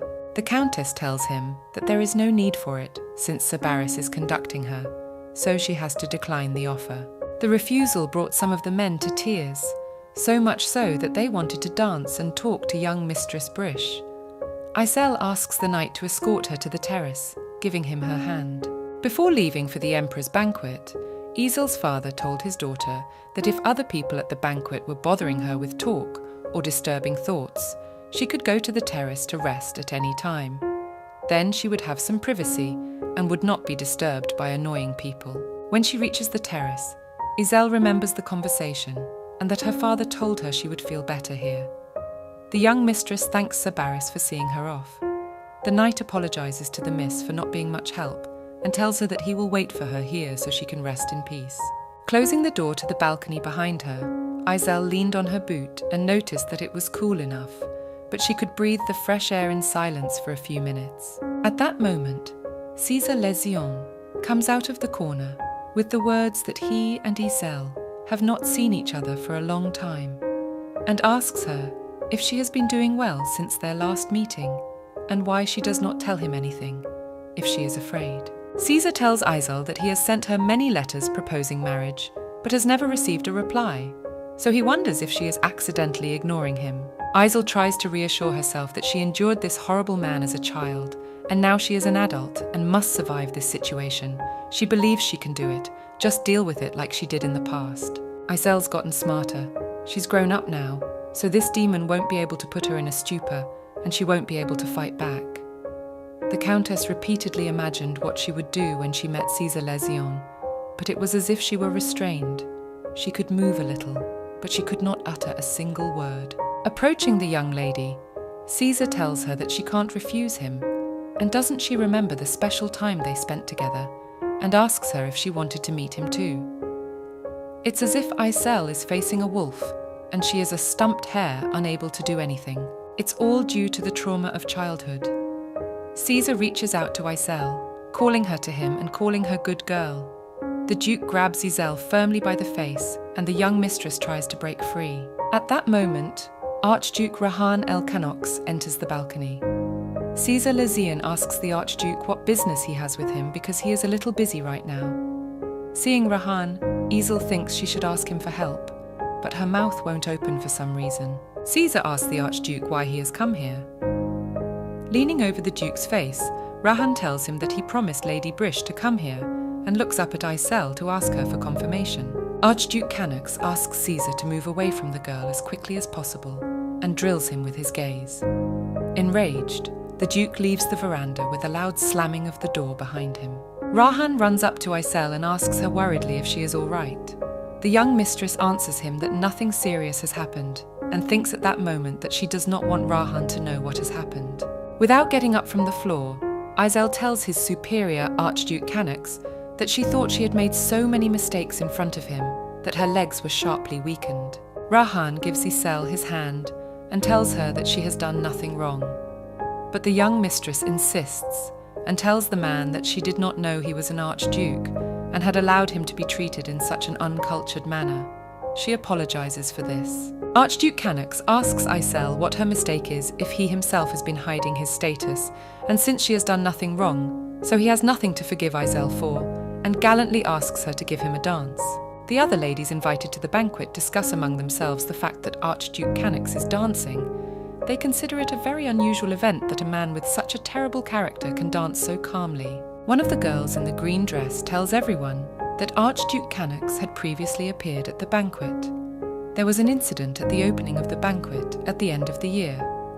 Blood was splattered all over Rahan's body, and in his hand he was holding a sword, which was also covered in blood. The Emperor sees the Archduke weaving into the banquet and asks him what he's doing. Rahan explains to him that he came to him with a question about money. There is a war on the state border. The soldiers are sleeping on the cold ground and can't even dream of warmth and delicious food, while they are all here eating, dancing and having fun. So Rahan Canox, pointing his sword at the Emperor, adds to his words that since they have enough budget to open a banquet, will he be able to provide his soldiers with a warm bed and tasty food? The Emperor smilingly suggests discussing military expenditures separately with him and not in front of all the guests. He asks Canox to go to a secluded place and asks the head of finance to follow them. And at this moment, he thinks about what an obnoxious boy Rahan is. The girl ends her story by saying that this is why the Archduke does not tolerate banquets. Another lady draws the attention of her acquaintances to how those girls are again showing interest in him. Now the queen of the ball is the arrogant Mrs. Rosa, and is charmed by Archduke Canox's looks just like that time. At one of the banquets, the 20-year-old Archduke Canox made his debut in high society. Madame Rosa was struck by his beauty. She confronted him on purpose, dropping a fan at his feet, and asks Rahan if he is all right. Mrs. Rosa is acting, saying she is dizzy so she can't pick it up and who would help her. Archduke Canax does not take his eyes off the fan. Then he unsubscribes it to a far distance, which brings terror to Lord Rose. This amusing incident became famous. Rose was then 18 years old and was rejected for the first time in a couple of seconds. The noble Lady Iselle does not pay attention to the gazes directed at her and Archduke Canox, and she danced all the time without taking her eyes off her partner. Everyone wonders who this mysterious lady is. Iselle tells His Excellency during the dance that she doesn't want to be impolite, but she would like to ask him a question. Rahan allows her to ask him anything she wants. The Countess asks him if he knew who she was when they first met. Rahan tells her that he didn't know she was the young Mistress Brish when they first met. Iselle clarifies with him how he eventually found out. Archduke Canax tells the Countess that Sir Harris was commissioned to guard her, and that is how he found out. Iselle tells the Archduke that Sir Harris mistook him for his knight that day. Imil thinks that Harris is a fool since he is intimately acquainted with Archduke Canax, but still made such a mistake. Rahan explains to the young mistress that he had shackled his status and was travelling in secret, and asked the girl not to worry, as he would not tell Ceres anything. Iselle thanks Rahan for this. The man adds that Ceres also has many circumstances, so she can hide in the workshop. She is his friend, so although he helps her with everything, she does not accept much help. Iselle reflects on the fact that she has helped several times, and the teacher has also helped her in one way or another. To be honest, the Archduke treats her with kindness and tenderness, but Alec and Harris do not know about this side and scold the Archduke of Canax, calling him a sick psychopath, with whom one should not meet a glance and should keep a safe distance. The young mistress comes to the conclusion that rumours really cannot be believed, and she does not understand how about a decent and kind man can go such terrible and bad talk. Rahan asks Iselle for permission to ask him something too, as something is bothering him. After permission, he asks who gave her the ring on her pinky finger. Iselle apologizes to the Archduke as she cannot answer this question because it is private. Rahan asks if it is a secret, to which the Countess replies that it is not a secret, but that she cannot tell him. Rahan comes close to Isel's face and tells her that it can't be helped if the lady doesn't want to talk. But if she needs his help, he asks her to be sure to tell him, because he lives with the young lady in the same city, so he will help her. Iselle does not understand why His Excellency is telling her this, and at that moment the waltz ended. Meanwhile, Count Brish runs after his son down the corridor and asks him to try to think positively and asks if there was a decree. Sir Leo answers his father that it does not matter what the decree was, but he does not want to be the deputy head of the knightly order, as he will have to directly obey that sick on the head Archduke Canax. The knightly order consists of the chief, who is the emperor himself, the head of the order, Archduke Canax, from that time the deputy head, Leo Brish and 3 adjutants, which include Sir Millen and Sir Barris. Leo doesn't want to be deputy, as he thinks it's too much, and there's nothing to think about, as he will be the one to get under the hot hand of Archduke Canax. All the knights from the capital avoid this position by all means, and Leo is still indignant as to why he was chosen. At that moment, Sir Barris, a knight, runs up to Count Brish with the report that young Lady Brish has gone to the terrace, but young Master Lysian has stubbornly followed her. Leo grabs the knight by the shoulders and asks which way the terrace is. Barris tells him that it is on the side of the Great Hall. Leo and Count Brish run at full speed into the banquet hall and shove people to get through, who called it ill-mannered. Brother and father hope their dear Iselle is all right. The knight points in the direction of where the young mistress stands. Leo notices her sister and tries to figure out who is dancing with her, and can't believe that the man across from her is Archduke Rahan el Canax. Leo orders Mayor Barris to give him the sword now. The knight tells him that no weapons are allowed at the banquet. Leo gets even angrier and tells the knight that if he doesn't have a weapon, he will kill him with his bare hands. Sir Barris tearfully tells the young lord that this is not the way. The father tries to calm his son by telling him that there is no need for that, since the waltz is over. Leo heads towards his sister and the Archduke with rage in his eyes, wondering how this man dared to touch his sister. The Archduke introduces himself to Iselle's relatives and bows to them with his hand on his chest. Everyone is amazed that a member of the imperial family is introduced first, and even bows first, though it is customary for lower status people to bow first during introductions. Rahan apologizes for so unceremoniously taking precious time away from the young mistress Isel. Leo is frightened that this crazy man would say such a thing. Isel asks her brother if he has settled the matter His Majesty sent him to take care of. Her brother replies that he has not, because a problem has arisen.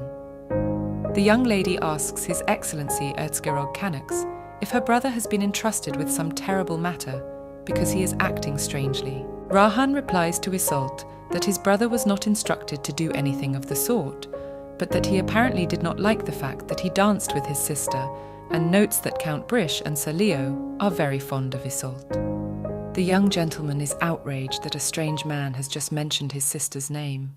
Isel is embarrassed by the whole situation and explains to the Archduke Xerox, covering her blushing face with her hands, that her older brother always behaves like this and asks him not to embarrass her.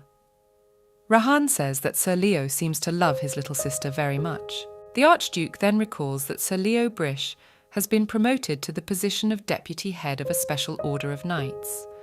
Isel asks her brother admiringly if this is true. The young Mr. Brish doesn't understand how Rahan knew about it if the Emperor has just given him the position.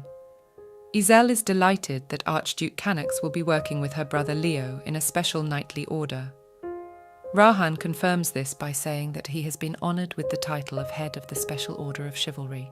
Isel had already pictured in her mind a beautiful picture with Rahan and Leo, a black-haired handsome man and a golden-haired handsome man in suits of red and blue shades with a double-headed crest at the neck. Rahan tells Leo that he has been given the head position and still lacks a lot of skills, so he is glad to have someone around to help him. Leo answers him with the same sinister smile that he knows his job well. Of course, if Leo agrees, they will clash. Sir Barris and Count Brish are watching their tense dialogue. The knight tells the Count that he is very scared, and Father Isel replies that he is very lucky that he is not old enough to work in a special order of knights.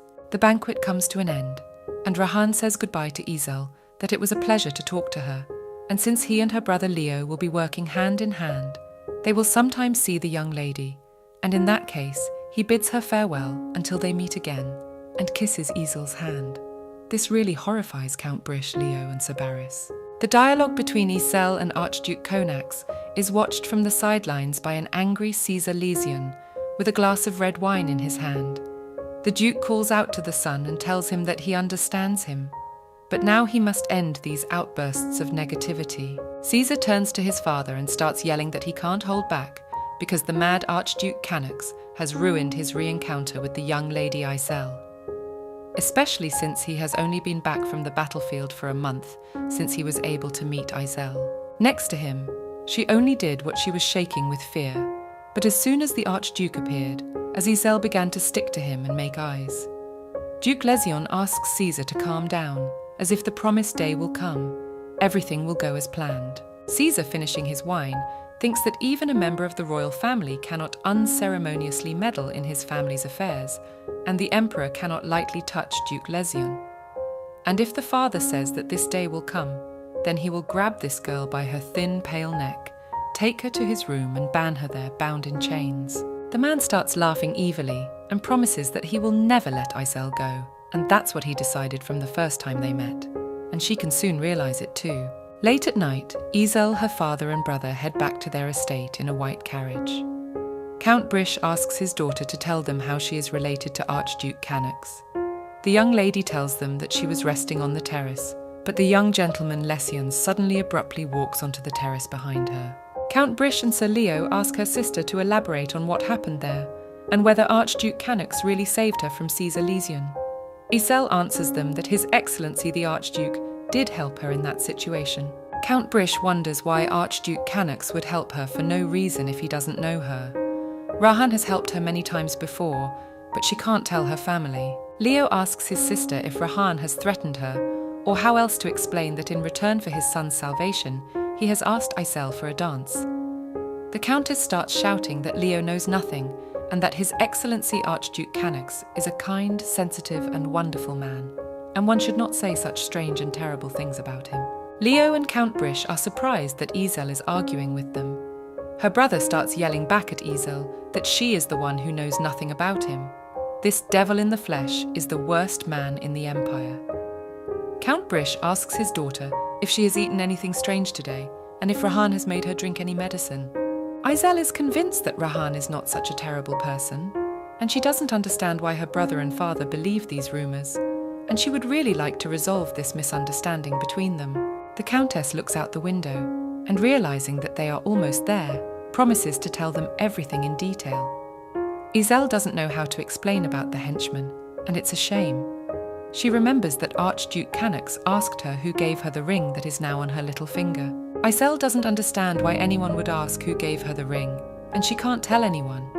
Rahan asked about the ring so suddenly that she was very confused. This ring is the most precious thing she has, and she can't tell anyone about it. It is her treasure, her light, her El. The next day, another auction began in the capital's auction hall, the Kariem Orsian. The auctioneer announces the 9th lot, Queen Kristen's famous necklace from the royal palace of the donkey. The necklace is set with 20-carat blue sapphires under the name Mermaid's Footprints, and its starting price is 1,000 crowns. The bidders raise the amount by 1,000 crowns each time. On one of the balconies sit representatives from the temple of the goddess Enix. The girl observes what is happening through binoculars and admiringly tells her partner, Mr. Yuri, that it is the first time in her life in such a place. The man asks Mrs. Raziel to stop acting like a hillbilly. Raziel replies to Yuri that she has spent her whole life in the temple, and this is the first time she has come to such a luxurious place, and of course she is a rustic. Her partner asks her not to draw too much attention to herself, and to sit quietly, as today they have to fulfill a special task given to them by the head priest. On the 2nd floor, Yuri sees the guests of honor. They are dressed in tight clothes and their faces are hidden by masks. Most of them are aristocrats of high status, so they attend anonymously. Meanwhile, someone has called the final price for Queen Kristen's mermaid tears necklace, and it was bought for 5,000 crowns. The auctioneer announces the last slot for today. Raziel is happy to see it. Finally, he will be seen, and there is not much left. Today's last slot is a new work of genius sculptor El. A sculpture of a white hawk, blessed by the goddess Enix. It is made of white Leo's wood. The starting price of this slot is 5,000 crowns. Upon hearing the first price, Mrs. Raziel argues that an ordinary family can live on 5,000 crowns for a year. Yuri replies that in any case it has nothing to do with them, as they were asked to win the auction and take the statue. Everyone in this building wants to get a magical statue, and the amount is getting higher and higher. Mrs. Raziel notices that this slot has made the place very noisy. She rises from her full seat and shouts out a price of 10,000 crowns. Yuri marvels at her determination to win. The auctioneer informs everyone that the bid has been sharply raised to 10,000 crowns and asks who will name the higher number. Someone in the distance raises the price to 20,000 crowns. Yuri, looking for the person who said this price, notices guest number 72, dressed all in black, including a mask that conceals his identity. Mrs. Raziel panics and asks her partner how much money they have with them. Yuri tells her that they only have 20,000 crowns with them, but the head priest has urged them to win the auction, and if they don't, something terrible awaits them. Raziel decides that this will not do, and adds his money and at least once will win the auction, and will think about the rest later, and names the amount of 25,000 crowns. The auctioneer asks who will offer more. The mysterious man in black calls the sum of 40,000 crowns, thus checkmate, and the outcome was decided. A new work by the sculptor El Whitehawk was sold for a record price of 40,000. At the end of the auction, Mrs. Raziel asks Yuri if the man who bought the sculpture is not the man from the rumors. The man realizes that on arrival, they will definitely not get away with it, and asks his partner what kind of rumor she is talking about. Raziel tells him that the man is buying up all of El's sculptures. Meanwhile, Tyrian meets Rahan in the corridor and calls him crazy.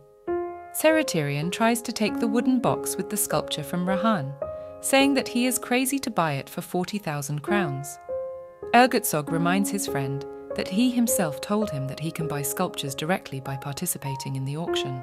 Tyrian replies to Rahan that he has gone too far, because for 40,000 crowns, you can buy several country houses overlooking the best scenery, and he is buying up sculptures with this money. The Archduke asks Seratherion to let go of his box, and with one hand he binds his hands. He asks Rahan to get away from him, but the Archduke tells him that he first said get away from him, and asks him what he will do if he breaks such a precious sculpture. After Archduke Canox let go of Seratherion's hands, he falls to the floor saying that he is a sick psychopath, and as he thought all this time has not changed at all, and in front of Isel, he brazenly pretends that he is already sick of it. Rahan gives his friend a haughty look, and asks him what if he wants to do that. Seratherion rebukes him for not being interested in art, and asks Rahan what he plans to do with all the sculptures of easel he has bought at such an unimaginable price. Ergotsog threw a confused look at the box, saying only the word fairy.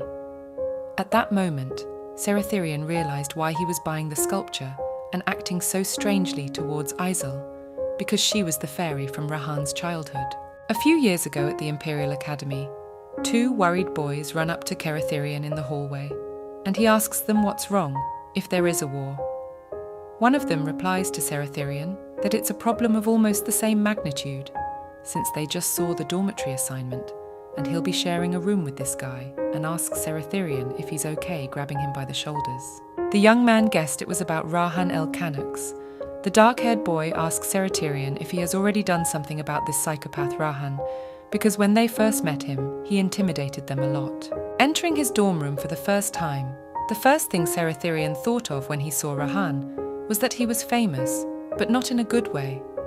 Rahan el Canox is the only son of Archduke Canox, nephew of the Emperor. Therefore, he is a spoiled bully with a bad temper, unsociable, arrogant, and much more. Seratherion came to the bed where Rahan el Canox was reading a book, and holding out his hand told him that from this day on, they would share a room with him, and introducing himself as Seratherion. Taria asked him politely to take care of him. Rahan calls his neighbor a sheep, and asks him to disappear and not talk to him. The Seratherion agrees not to disturb him. The boys running up to the Seratherion are surprised that he actually dared to speak to Rahan el Canox. The boy replies that he should have said hello to his neighbor anyway. One of the boys reminds Seratherion that Rahan won't mess with him. Another suggests that maybe he used to be friends with bullies, and because of that he's capable of taking down 5 men by himself. Rahan el Canox broke one man's arm, broke another man's leg, robbed a third of his front teeth, and knocked 2 others unconscious. Seratherion answers them that if those boys had not teased him and not started a fight with him, everything would have been fine, and no one would have been hurt. But he is not going to look at his neighbor anyway. The boys are surprised at how much of a saint Seratherion is. In truth, he had met Rahan not when he had entered the academy, but when Rahan had taken his picture album from the bullies and returned it to him. Sitting in his dorm room, Seratherion assumed that Rahan probably didn't remember their first meeting. Seratherion turns to his neighbor Rahan and asks him if he really doesn't remember their first meeting. Rahan el Canox asks his neighbor not to talk, and since he is hungry, he asks Seratherion to go to the dining room and bring him bread and cheese. The young man resents the fact that Rahan wants him to steal food from the canteen again. With an angry look at Seratherion, Rahan asks him if he wants him to go there himself. The young man realizes that if Rahan el Canox goes there, he will completely destroy the dining hall. Rahan lounges on the bed and again asks his neighbor to do what he said, as long as he asks it nicely. Looking at Rahan, Seratherion thinks that he is as beautiful as a porcelain doll. He and Rahan shared a room, and during the whole time they lived together, there had never been a single fight, and the other children called Mr. Seratherion a saint.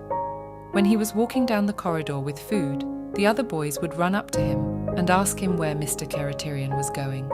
The young man told them that Rahan was hungry, so he instructed him to go get bread. The boys hugged him and said that he was a saint, and asked him how he managed to live peacefully with el Canox. They all made fun of Seratherion, but he understood. Did he look after him in spite of all the bad talk about him? Seratherion brings bread from the canteen and unwraps it, and tells Rahan el Canox that this is all that is left in the canteen, and there is no more bread. Rahan asks his neighbor if he really thinks he will eat it. Although Rahan was not the most polite to him, he never once snapped at him. However, after completing one case, Rahan is changed. One day, young Rahan sits on the windowsill and tells the Kertarian that he has met a fairy. While writing something down in his notebook, he asks his friend why it was a fairy and whether it was actually a monster or a beast. Rahan gets angry and orders Sepetirian to shut his mouth. Then the boy thought that Rahan had fallen in love for the first time. That day he stopped attending classes and ran away from the dormitory and returned a few weeks later. On the day of Rahan's return, who had climbed into the room through the window, Kerathiran asked him where he had gone again. Rahan el-Kanox replies with a sad look that the fairy is missing and he must find her. Seretirian doesn't understand what kind of nonsense Rahan is talking about, since he disappeared without saying a word and suddenly stopped coming to the academy and dormitory, and tells his friend that maybe he should come to his house and tell him everything. Before, he would have yelled at Seretirian, but that day he just sat down on the bed and told his friend that he had to find the fairy, even at the cost of his life. It was then Rahan el-Kanox's red-orange eyes began to turn yellow, and as soon as he graduated from the academy, he went to war where he brutally killed his enemies and was rewarded for his great contribution to winning the war. Rahan el-Kanox became a war hero. Whether it's the monster or the fairy he was talking about, he won't be able to find her. But as Seretirian realized from his friend Easel's words, this is the fairy he was looking for. Keratiriana gets up from the floor and asks Rahan if he is sure since it was so long ago, and maybe he was just mistaken. The Archduke asks his friend if he is like the man who made the mistake. Sepetirian comes closer to him and answers that he is very much like him. Rahana wonders if Ceres has lost his eyesight, or if he is just joking. And then Seretirian realized that if the fairy exists, then no one but Isel can be it. But if it is really true and is, what Rahan is going to do to her, and what sin Isel committed in her past life, that in this one she got involved with this devil in the flesh. He asks Rahan if Isel remembers him too. But after a long silence, he realizes that the young Lady Brish does not remember him, and this amuses him. Archduke Canox replies to his friend that it doesn't matter if she doesn't remember him. He won't leave her again. At night, Isel has a dream. In total darkness, she falls into an abyss and is very scared. She doesn't realize where she is. The girl asks for someone to rescue her and help her get out, as she can't breathe properly. Lying on the ground, she starts crying from hopelessness. Looking at her hands, Isel notices that her precious rings are missing, but she doesn't remember taking them off and goes in search of them, as she must find them at any cost, as they are her most precious treasure. Isel hears a strange sound behind her and turns around and sees a bright yellow light in front of her. She can't see anything as the light is so bright. Then she finds herself on a lawn covered with green grass. Isel tries to figure out where she is. She looks around and thinks she's in a forest, but doesn't understand how she got here if she's been somewhere else recently. Turning in the other direction, she sees a dark-haired young man standing behind a tall tree. He notices the girl and, calling her Ale, tells her that he has been waiting for her. Isel realizes that this is her dear Ale. The young mistress wakes up abruptly and immediately looks at her fingers. Luckily, all the rings are in place and it was all just a dream, and she dreamed about this young man again. Isel hasn't thought of him in a long time. She replayed in her mind the first day they met. The young man is surprised that her name is El. Isel confirms this and asks him his name. El is not Isel's full name as a child. The boy introduces himself by the same name. He is very surprised that she is called by the same childhood name. Young Isel rejoices with delight in her eyes at such a coincidence with the same names. The boy considers it a marvelous occasion. El sometimes braided Isel's hair, and it was quite interesting while he carved the figures. A young man asks her what she is doing. Isel tells him that she makes figurines because it is her hobby. She likes to make sculptures. As El continues to braid the girl's hair, she asks her if it's hard. El confirms that it is hard, but she likes to do it, even though her family doesn't like it. A boy asks her why her family doesn't like her hobby. Isel explains to him that she has a very weak body and small hands, and she can easily cut herself with an engraving knife, so her father and brother are terribly unhappy with her hobby. The young man replies that he would also be very worried if she were to hurt herself, but he realizes that neither he nor her family can stop her from doing what she loves so much. He removes the rings from his little fingers and gives them to Isel, telling her that from now on he will protect her from injury. Ezel asks the young man if he is really giving her the rings, and asks him if they are valuable to him and why he is giving them to her. Ella smilingly tells the girl that he doesn't need them now. Ezel asked why, but the young man never answered, only smiled silently. When he smiled at her, his eyes were the exact color of the sky above them. Ezel had told him directly how beautiful his eyes were. Perhaps if Ezel had been painting instead of sculpting, she would have tried hardest to draw his unusual sunset-colored eyes when painting his portrait. And when she dreams of her childhood, she also dreams of the beautiful Elle. Ezel doesn't remember much about her childhood, and she couldn't say goodbye to Elle properly, and returned abruptly to the capital. The Countess knows nothing about him, except his name at the time, and she didn't think of asking about any other things. And going to the window, Ezel thinks that if she comes to the forest again, she will be able to meet him again. But even if she does meet him, will they be able to recognize each other after all it's been 10 years since the last time they met? The maid Belle enters the room at that moment, asking if the young mistress is awake, and seeing that she is awake offers to fetch her some water. Ezel agrees if it is not too much trouble, and while Belle went to fetch water, the young mistress had time to change into street clothes. The maid sees this and asks Ezel what her outfit is and if she is going to sneak out of the house again. The young mistress asks Belle to be a little quieter. She asks the maid if her father and brother have gone to the palace in the morning. Belle confirms this and tells Ezel that if she leaves again, she will be scolded. The Countess takes the basket of goods in her hands and tells the maid that she really has something important to do today and promises her that she will be back soon. That day she was supposed to give the statues to the teacher to sell, but she couldn't do it and just went home. So today she has to come to Ceres' workshop again. Ezel leaves and asks Belle, the maid, to tell Sir Alec and Cheris that she is sculpting in her room in case they are looking for her. Belle tries to tell her something, but the young mistress keeps heading out anyway. When Ezel opens the door, she bumps into her brother, Sir Leo, who asks her where she is going. Terrified, the girl falls to her knees and tearfully apologizes to him and explains to him that she wasn't going to sneak out at all, but that she just needed a clone to do something, so she went outside. The young mistress promises her brother that this will not happen again, and that she should not have done such a thing. Leo doesn't understand what he said that made Ezel cry so hard. She is more precious to him than anyone else, and he believes that he should protect her so that nothing bad happens to her, and he doesn't want his sister to feel guilty. The young Count Brish is trying to understand who has affected his dear Ezel so much that she is so easily upset. Leo, with a warm smile on his face, promises Ezel that he won't say anything or ask anything, so he asks permission to go with her. Ezel and her brother headed for the workshop, passing by the market where everyone was trying to sell their goods, from offering a sword to the Knight Count Brish to the fresh fruits and vegetables brought in this morning. Leo is surprised that his sister can run so habitually through this bustling street, and concludes that this is not the first time she has been here. Leo grabs his sister's hand and tells her that there are a lot of people here, and he is worried that they will lose each other, so he offers to hold hands with her. Ezel tells her brother not to worry as she is often here, and promises to protect him.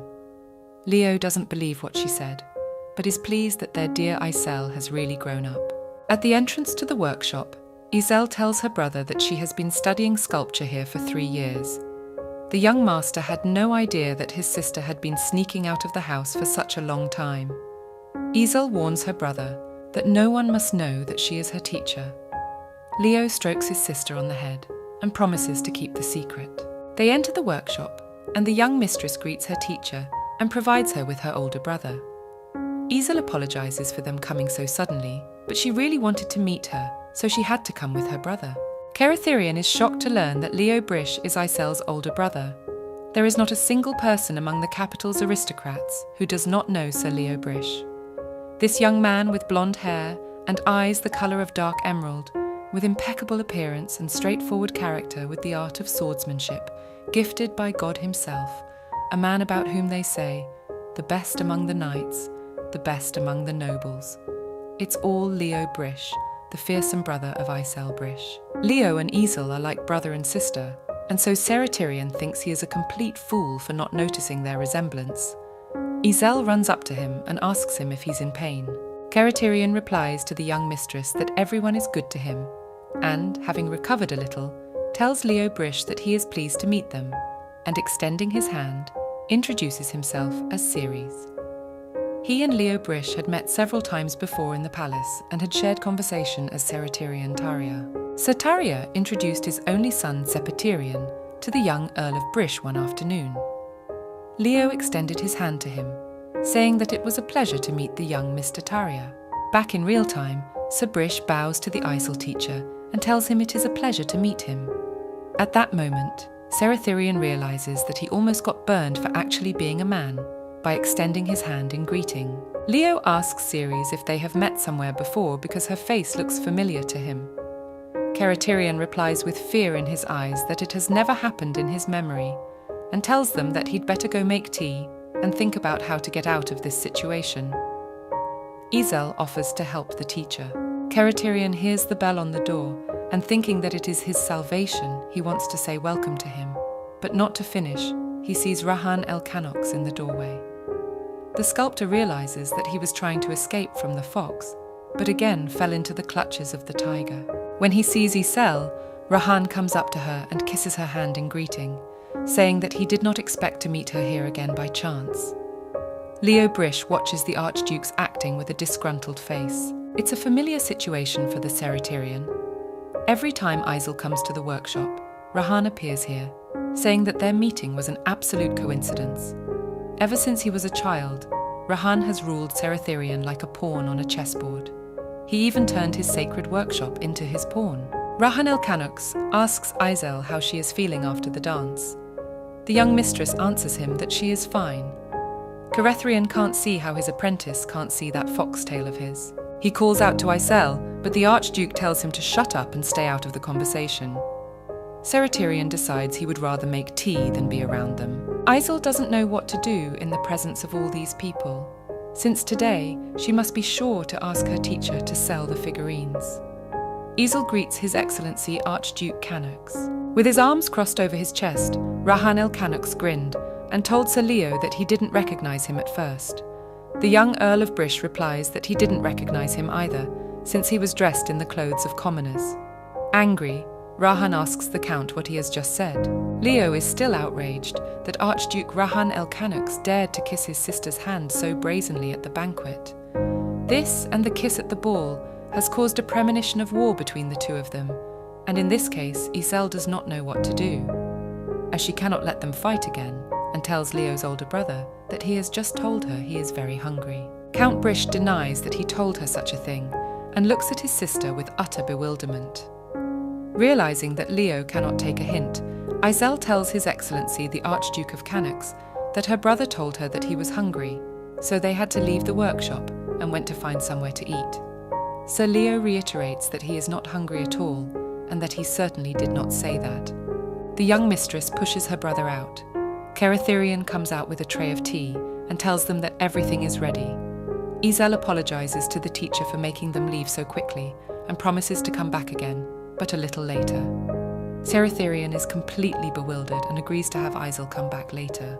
Sir Leo Brish asks his sister what happened, because he did not tell her that he was hungry, and when did he suddenly get hungry. Isel wants to explain everything to her brother, but she can't do it because Archduke Canox enters their dialogue with a question addressed to the young lady about whether she missed the dinner and tells her that it's not good for her and she should take care of her health. Isel and Leo are a little shocked by Rahan's appearance. The Count cannot understand when the Archduke came to them. Isel explains to Archduke Canox that she wanted to take her brother to the restaurant, so now they must sadly say goodbye to him. Sir Leo is very angry with Rahan, and his sister tries to calm him down by holding his hand. The Archduke apologizes for the indiscretion and asks them if they would mind if he went to the restaurant with them, because he wanted to eat too. With his creepy look, Rahan makes Leo agree without any words, because he will soon become his direct superior. Sir Leo Brish, with sweat dripping down his face, stammering in fright, replies to Archduke Canox that he is perfectly fine with them going to the restaurant together. Isel, looking at her brother, was yesterday that he would deny Rahan this request. The Archduke calls the young lady by her name, which displeases Leo, as he does not understand why Rahan always calls his sister by her name. Rahan walks over to Isel and with all tenderness and care puts the red hood of her cloak over her head. The girl is greatly embarrassed and it makes her face redden. She thanks His Excellency, Archduke Canox, for the care he has shown her. The man replies to Isel that it would be better if she just called him Rahan. Isel agrees to this. Leo can't understand what's even going on here and why they're acting like this, and whether they have fallen in love with each other, but he just cannot believe it, which leads him to uncontrollable rage that such a terrible man flirts with her dear sister. Arriving at the restaurant, Archduke Canox, continuing to take care of Isel, pulls back a chair for her to sit down. The young lady graciously thanks Rahan. The man sits Isel down and tells her that it is his first time in this place.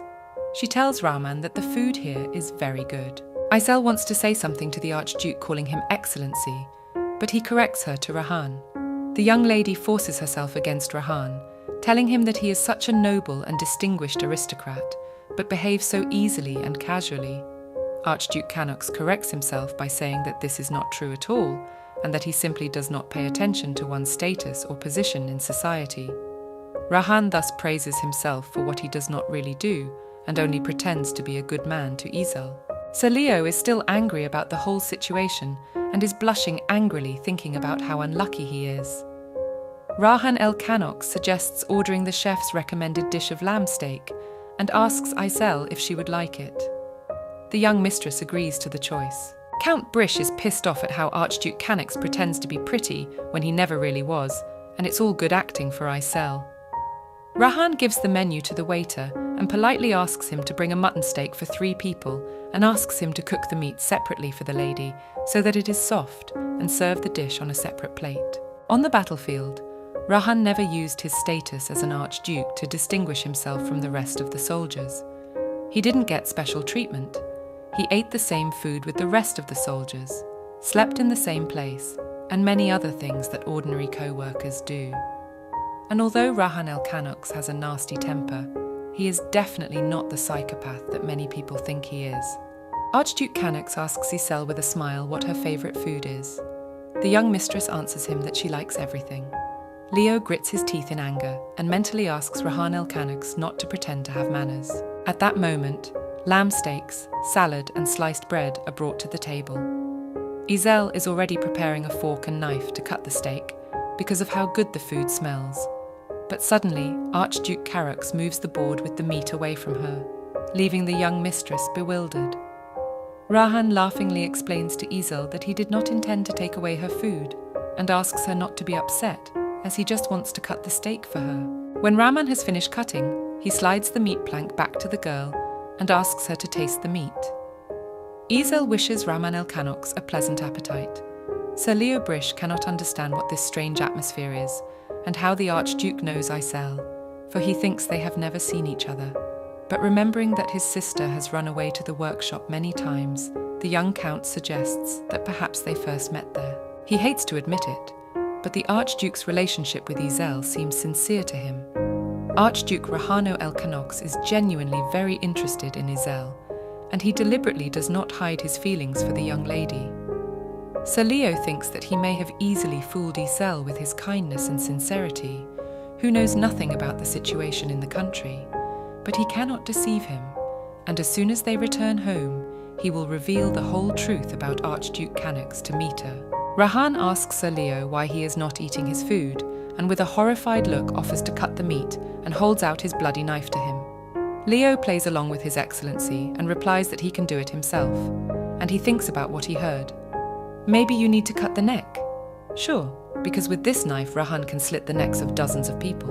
Resting his head on his folded hands, Archduke Canox informs them that the opening of a special knighthood will take place in a few days. Isel asks him about whether he will happen to be passing through the palace. Rahan confirms her speculation and adds that there will be a competitive hunt immediately afterward, so the opening will be modest. The young Count Brish explains to his sister that the competitive hunt is a celebration of the end of summer and the coming of fall, and the 2 events will take place at the same time. The end of summer and the coming of fall is the time when the debt to Duke Lezion must be repaid, and if it is not done in time, Isel will have to marry Caesar Lesion. But she doesn't want to do that, and would rather die than let it happen. Rahan asks the young mistress if she has ever been to the herbal forest before. The grass forest is the place where one first meets Ale, a glade that only she and the Ale knew about, where they spent time under the shade of a huge tree. Pensively, Isel answers the Archduke that she had been there as a child. Archduke Canox explains to Isel that there will be an opening of the competitive hunt, and that he wants the Countess to come there because he wants to see her there. The young Count Brish does not understand what this madman is talking about, and stands up from his seat and calls the Archduke crazy, and that their dear Isel will not go there. The Countess interrupts her brother and answers His Excellency that she will come to the event. That night, the priests Mrs. Raziel and her partner Yuri arrive at the Wincont house in black cloaks. The priest opens the door to them, saying that he has been expecting them. Mrs. Russell tells the man that they have come to his house to investigate the truth of the rumours about the statue. Yayuri adds that they cannot let the other priests of the temple of the goddess Enix to know of their coming to this house. Wincont reassures them that all the workers have left and no one will see them again. Wincount asks the priests to follow him and tells them that after buying that statue, the Viscountess was accidentally cured and that every company that touched the statues was successful. Surprisingly, everything went smoothly for them. Thanks to that statue, the Viscountess was sent healing and good luck, but in reality the sculpture could not change anything. Mrs. Raziel and Yuri come to the Wincont house to investigate because they could not get the statue at the auction. Wincont opens the door of the room where his family's artworks are kept, including the very same statue of the mysterious sculptor El. It's the one that was bought a few months ago at the auction. When the priests come closer to the sculpture, they cover their mouths with their hands in amazement, unable to believe what they see before them. It emanates the same unimaginable divine power that no other relic in the temple of the goddess Enix contains. Surely only the head priest and her holiness can match it. Mrs. Raziel asks the Vicomte if this is the work of the sculptor El. The elderly man replies to the priest that it is, and that it is so famous that it was not easy to buy at auction. As they leave, the priests thank the Vicomte for showing them the statue, so they can return to the temple of the goddess Enix with peace of mind. The man bids them farewell and closes the door to his house. Mrs. Raziel runs after Mr. Yuri to tell the subject that if the truth is revealed, there will be a huge commotion in the temple, and not only in the temple, but in the entire empire and even the mainland. Yuri explains to his partner that their duty is to report to Her Holiness, and then everything will depend on God. The priests saddle their horses and set off for the temple. The day of the competitive hunt is coming. All the guests are gathered at the Emperor's summer country house. Belle, looking out the window, tells the young mistress that the unimaginably luxurious carriages keep arriving. They are indeed seated ladies in fine attire, and their young mistress cannot lose to them. Isel tells the maid Belle that tonight is not a ball, but a competitive hunt, and that she should be grateful to her father and brother for allowing her to come here. Isolde had responded impulsively to Rahan el Canox's offer, but when she heard about the grassy forest, she wanted to come here, although it would have been strange if that boy had been waiting for her under the tree. When the summer was over, Isel wouldn't be able to come here anymore, so she had to take this chance. Isel is dressed in a purple bouffant dress and wears a hat with flowers on top of her head. Belle sees the young mistress in her full form and tells her how beautiful she is. Isel thanks the maid for picking out such a beautiful outfit for her. Belle asks Isel if she needs a handkerchief, not in case she gets hurt, but because it is a tradition to give her lover a handkerchief before the competition.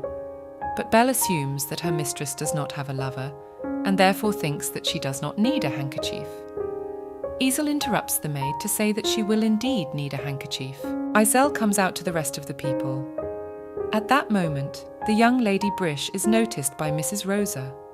The girl tells Isel that she didn't know she would be here, as she has never met her at a competitive hunt. Her henchwomen are surprised that Mrs. Brish has appeared at the banquet and at the hunt for the first time in a long time. Isel turns in their direction, but doesn't realise who all these ladies are. One of the girls in a tight purple dress notices that Mistress Rose's dress and hairstyle look familiar. as they were the same ones worn by the young Mistress Brish at the ball. The girl in the green dress agrees with her. Mrs. Rosa is angry at this and asks the girl what they are talking about, as it is absurd, and they dare to say that she is repeating young Mrs. Brish. The girls deny their words because everyone in the social circle knows that Lady Rosa can set and think at the same time, that their outfits and hairstyles are very similar. Mrs. Rosa asks Isel who she will support and explains to her that the winner will receive a necklace with blue pearls, and asks the Countess if she knew about it. Isel replies that of course she did not know, as it is the first time she has attended such an event. Mrs. Rosa tries to reassure herself that she didn't mean to mock her and make her look like a stupid hillbilly, but she notices that Isel looks as if she is fine and that the words did not hurt her. The young mistress asks Rose if she will support anyone. Rose wants to answer her, but she can't help hating Isel's face. She wants Solaire Brish to look only at her, but for him there is no one else in the world but his vile and disgusting sister. As she leaves, Lady Rose tells Isel that it's none of her business. The Countess tries to warn the lady away. Mrs. Rosa was so absorbed in her resentment that she did not look under her feet and did not hear the warning of danger that caused Rosa to roll down the steps in her puffy white dress. Isel runs up to her slowly and asks her if she's all right and if she's hurt. Looking at Isel, Mistress Rose immediately recalls the day Sir Leo ran up to her to help her up the red-carpeted stairs. He held out his hand to her, but his green eyes looked at her indifferently, while Sir Leo looked at his little sister with warmth and a sincere smile. Young Mistress Isel continues to insist on helping Rosa up, but she doesn't answer her, only continues to stare at the painfully familiar face, as Isel and her brother have the same emerald-coloured eyes and lips. And after a short silence, she pushes away Mrs. Brish's helping hand and tells her that she will get up on her own without any help. Isel hands her the lace heat umbrella she dropped during the fall. Mistress then tries to leave the place as quickly as possible, thinking that she has disgraced herself. All the participants in the competitive hunt have already prepared for the hunt and mounted their horses. Isel approaches her brother and father and asks them to be careful. Sir Leo Brish advises the young lady to stay close to the knights, Sir Harris and Alec, as Duke Lezion and his son Caesar have arrived. The knights ask the young lord not to worry, as they will be able to protect the young lady. Of course, Alec and Harris are good people, but for some reason Leo has a bad feeling that something will happen. Rahan el-Kanux rides up to Isel on his black horse and tells the young lady that he has been looking for her. The knights, father and brother, are completely bewildered that Rahan has been looking for their dear Isel for some unknown reason. Isel hands Rahan a sculpture rolled up in a handkerchief and explains to the man that she wanted to give it to him last time. She made it in the form of the staff of the goddess Enix and explains that she doesn't have enough skill, so she can't give him anything more than that. Rahan blurts out that this is not true at all and tells Isel that he will keep the statue and flattens her breasts, showing with these gestures how much he holds it dear. Count Brish Sr. and Jr. are shocked at what they have just seen before them. Isel remembers something and tells Rahan el-Kanux that she wants to give him a handkerchief and asks His Excellency to be sure to return safely. The man corrects her again to call him by his first name. Isel's family is even more surprised that Isel gave him the handkerchief that is usually given to lovers. Finally, the bugle sounded and the competitive hunt began. The girls sit at the table under the tent and discuss the fact that so far there has been no news of the men's return. One of the ladies tells the others that she knows what animals they will kill in the forest. Mrs. Rosa is drinking tea and doesn't understand why young Mrs. Brish is staring at her so intently and whether she wants to start a quarrel with her by accident. Outwardly, she seems kind and silly, but in fact she has a cheeky temper. But so far this has not been known in the social circle. Isel looks at Mistress Rose and thinks that she has sharp facial features and is as beautiful as a statue and wants to make a figurine in her likeness, as she thinks it would make a very beautiful statue. Rose is still angry with Mrs. Brish, as she can't see the motive behind the stare. The girls turn around at the same time as they hear someone returning. The first person to return from the hunt is the young gentleman Caesar Lezion, with a wagon with a wolf in it. The girls are horrified by what they see. The other men say that they have never seen such a huge wolf and believe that today's winner is undoubtedly Mr. Lesion. But to Caesar's great regret, a huge cart with a pile of slaughtered animals of various kinds is brought into the territory. People are discussing whose wagon it is and think that its owner will definitely be the winner today. They are trying to count how many animals there are, and someone suggested that there must be 50 of them. Caesar is angry that his victory has been taken away like this. Isel looks at the animal cart and sees the fawns lying on top of the pile. These little ones had been happily running around the clearing with their friends just a few hours ago, but a cruel man had killed them for fun. Archduke Canax returns from the hunt after the wagon. People come up to him and say that they knew it was his wagon, as the others did not manage to catch any animals. Rahan looks toward Isel. She looks at the slaughtered animals with her hand over her mouth. Archduke Canax asks the young mistress what is wrong, as she has a visibly unhealthy complexion. He specifies what she is in pain, as he is very worried. The man in charge of the arrival report approaches Archduke Canax and asks him if the cart that just arrived is really his, since it is a record they would like to record. Isel is horrified that none other than His Excellency Archduke Canax killed all these innocent animals. Rahan turns to Robert the Viscount and tells him that it is a delusion and he is ashamed to admit it, but he did not kill any of the animals. The Vicomte is puzzled as to why Rahan is acting like a jackass again. The Archduke explains that he just doesn't want to take the sin of killing, even in a competitive hunt. Rahan offers Isel to walk her to the nurse's station, as she has an obviously unhealthy complexion. The young mistress replies that there is no need to do so, as she is a little dizzy, so she just needs to sit down. The Archduke suggests going to a place where they can sit together. Viscount Robert is puzzled that Rahan el Canax does not want to take the sin of killing an animal, since on the battlefield he chopped the necks of his opponents as if he were cutting grass. And he doesn't understand why young Mistress Brish is talking to him. While heading elsewhere, Isel crashes her foot into Caesar Lesion's cart. Rahan worriedly asks the girl to be careful. At that moment, a wolf that was supposedly killed in the hunt jumps out of the cart.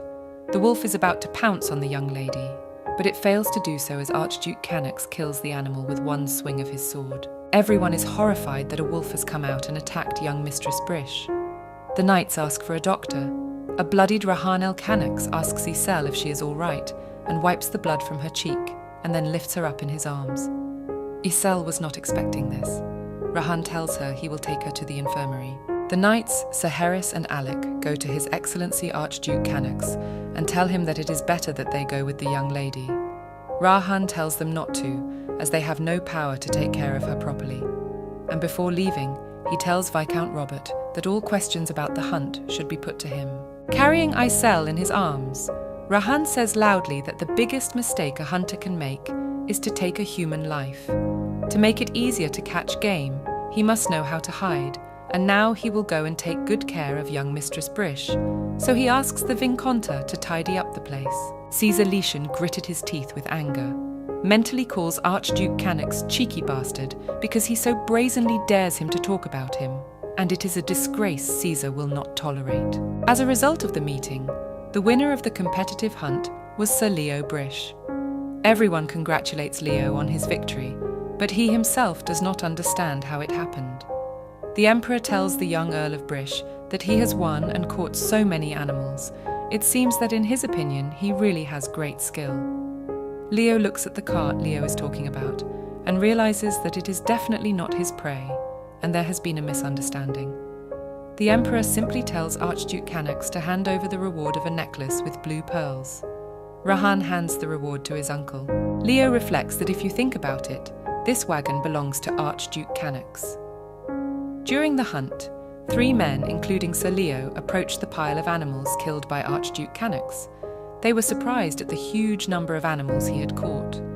Rahan, sitting on a rock, told them he no longer wanted to hunt. One of the participants in the hunt whispers in Sir Leo Brish's ear that Archduke Rahan is simply bored with archery and only needs to bring a sword, since Rahan actually kills animals like insects. Leo tells His Excellency, before he receives his undeserved reward, that it was he who killed all those animals.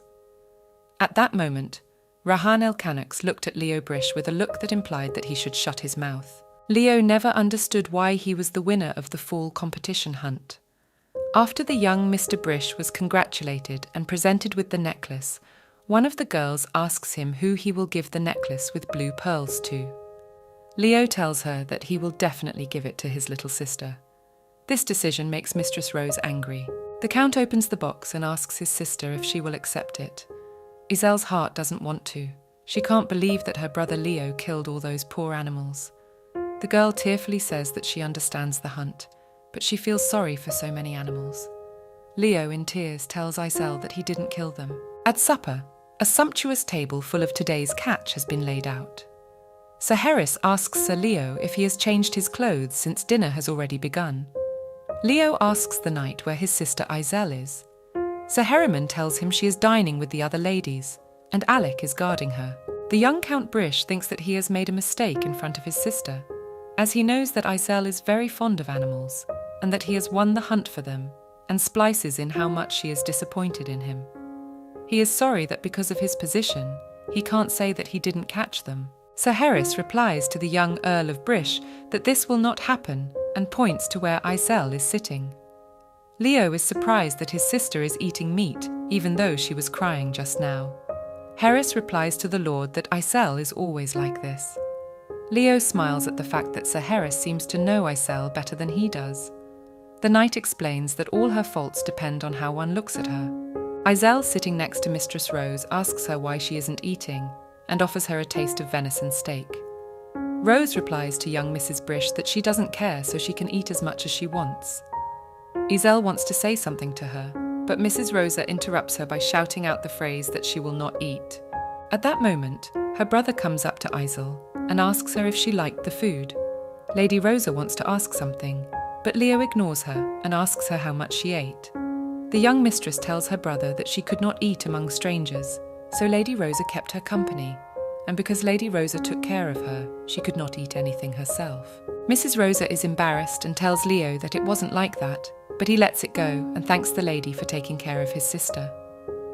Leo tells her that their Izel can't eat among strangers, so he needs to be there for her as an older brother, and notes that she has been a great help. Izel offers her brother Leo to eat venison steak too, as it is very tasty, and since she is full, she warns her brother that she will go for a walk with Sir Alec. Knight Harris asks to go with him, but Izel tells him that they will go alone, as he needs to eat too. Mistress Rose begins to feel guilty for speaking so rudely to young Mistress Brish. She mentally explains to her that she was angry with her because she wanted to get her brother's attention. Sir Leo Brish addresses Mistress Rose, mentioning that he was told that she has not yet eaten, and therefore suggests that they order new portions and enjoy their meal together. Leo asks the waiter to bring more food as this one is getting cold. Rosa apologizes to Izel again. Young Mrs. Brish is walking with Sir Alec through the woods. As evening falls and it gets colder, Izel starts to shiver. The knight suggests that Izel go and get a cloak if she is cold. The girl replies to Alec that there is no need since they have just left. Just as suddenly, Sir Alec loudly asks who is here. Izel asks the knight what has happened. The man replies to the young lady that he feels as if there is someone in the woods, and asks the young lady to be careful as it could be an assassin. Izel notices that Sir Alec is acting strange again. Izel wonders how there could be an assassin in such a place if the Emperor is here, and it was probably a little bunny. Alec asks Izel to keep vigilant while he goes and checks the situation. Realizing that she can't talk him out of it, Izel lets Alex go and asks him to return as soon as possible. The young mistress decides to wait for the knight on a wooden bench. Seated on it, Izel reflects on the fact that she first came to the grassy forest at night. She always came here after dinner on the pretext of a walk to meet the ale. Izel sees a halo of moonlight in the sky, which means it's going to rain soon. When she hears someone's footsteps, Izel is surprised that Alec has returned so quickly, but this person is not her knight, but Caesar Lesion, who asks to speak to Izel. He asks the young lady why she can't tell him if it's because she's talking to Archduke Xerox. And noticing that Izel is trembling, he asks if he is so scary, and grabbing the girl by the face, he asks her how long she and Rahan have known each other. Izel, with tears in her eyes, tells Caesar Layton that it is none of his business. The young duke doesn't understand why she says such hurtful words, and he thinks that of course it is his business, since he will soon be her husband. Iselle replies to Caesar that this is not the case and she will pay back the debt one day. Caesar thinks it's silly that Iselle thinks that everything will end when the debt is paid. Leaning over her body, he tells Iselle that no debt will prevent him from possessing her to the fullest. Jonah will still be his property. He will never get bored of her, and they will be very good to each other. As a child, the first time they met, Iselle Brish saw that creepy smile of his, that boy. Caesar Lesion held out his hand to her, asking what was wrong with the little lady, if she had accidentally gotten lost in the woods, and offered her his help. The young Duke Lesion gets even closer to Iselle's face and calls her stupid because she didn't hear him the first time, and clutching her face hopes that this time he has made his purposes clearer than ever. At this point, the young Lady Brish finds no other option but to borrow the power from the ring and utters the word Karemvis. Iselle throws Caesar away from her in the direction of a tall tree, saying she doesn't want to be with him. Caesar Lesion hits his head so hard against a tree that it causes his head to bleed. His eyes are filled with great madness, and he calls Iselle a mad wench for daring to push him away. The young Lady Brish turns around to run away from him, but Caesar keeps shouting terrible things at her and demands her to return. Iselle, with tears streaming down her cheeks, runs as fast as she can away from Caesar Lesion and asks very loudly for help. Rahan el Canox hears her cry for help from far away and tries to understand where his beloved Iselle is. Meanwhile, Iselle's unsuspecting brother Sir Leo dined in a friendly atmosphere in company with Lady Rose. Archduke Canox at this time returned to the tents where the dinner was being held. Since young Lady Brish was not at the dinner, Rahan decided to ask the knight Sir Harris where Iselle was. The knight answered him that the young lady had gone for a short walk with Sir Alec, and asked the Archduke what he was looking for Iselle for. Returning to the forest, Rahan el Canox found the knight who was supposed to guard the young Lady Iselle bound with ropes by the knights of Duke Lesion, and concluded that Iselle is back with Caesar Lesion, and she is in great danger. Rahan makes his way through the forest, chopping down branches that are in the way, and for the sake of finding Iselle, he is even ready to burn the whole forest. Rahan has a sudden premonition that someone is coming towards him. He turns around and sees Iselle covered in leaves, screaming for help. The girl had lost one of her shoes during her escape. She throws herself into the arms of Rahan el Canox and cuddles against his chest and begins to cry. Rahan strokes her head and reassures her that everything will be okay, and tells her to be sure to call for help. And as soon as Iselle asks, he will head off that Caesar Lesion. Rahan el Canox is not happy that first Caesar Lesion and the knights of the Lesion family are bothering his dear Iselle, and now her guards are useless and foolish. After calming down a bit, Iselle asks Rahan el Canox to help her. The Archduke agrees to do so with a wicked smile and lifts Iselle up on his arm to carry her into the house. When the Archduke emerges from the forest, he meets Caesar Lesion and the knights of his family. The young Duke explains to Rahan that he has misunderstood and that he and the young Lady Brish had a difference of opinion during their conversation, and she simply ran away from him. Rahan el Canox tells Caesar and the knights that they should thank Lord Brish for something. If he didn't embrace her now, he would have cut off all their heads right here today, and asks them not to forget it today. Tomorrow it could happen too. Caesar clenches his hand into a fist angrily.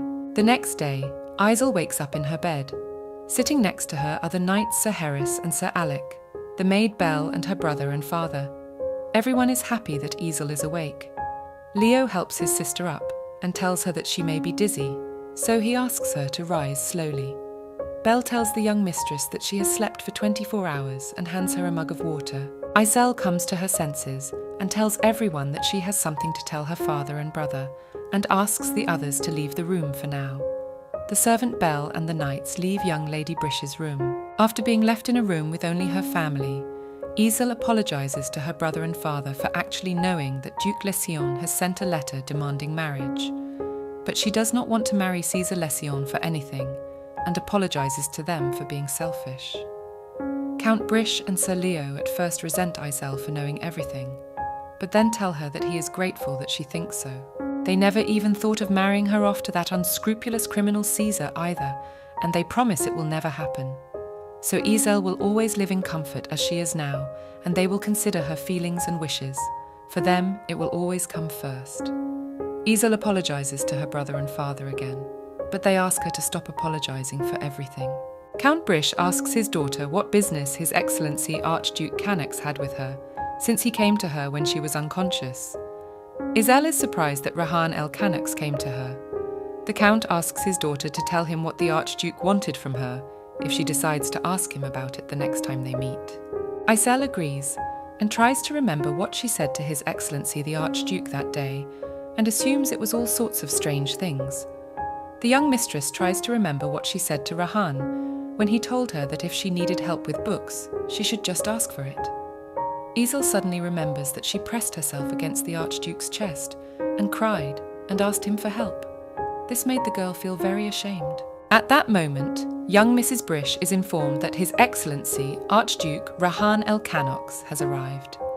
Isel panics and asks her older brother Leo what she should do since she is still in her nightdress.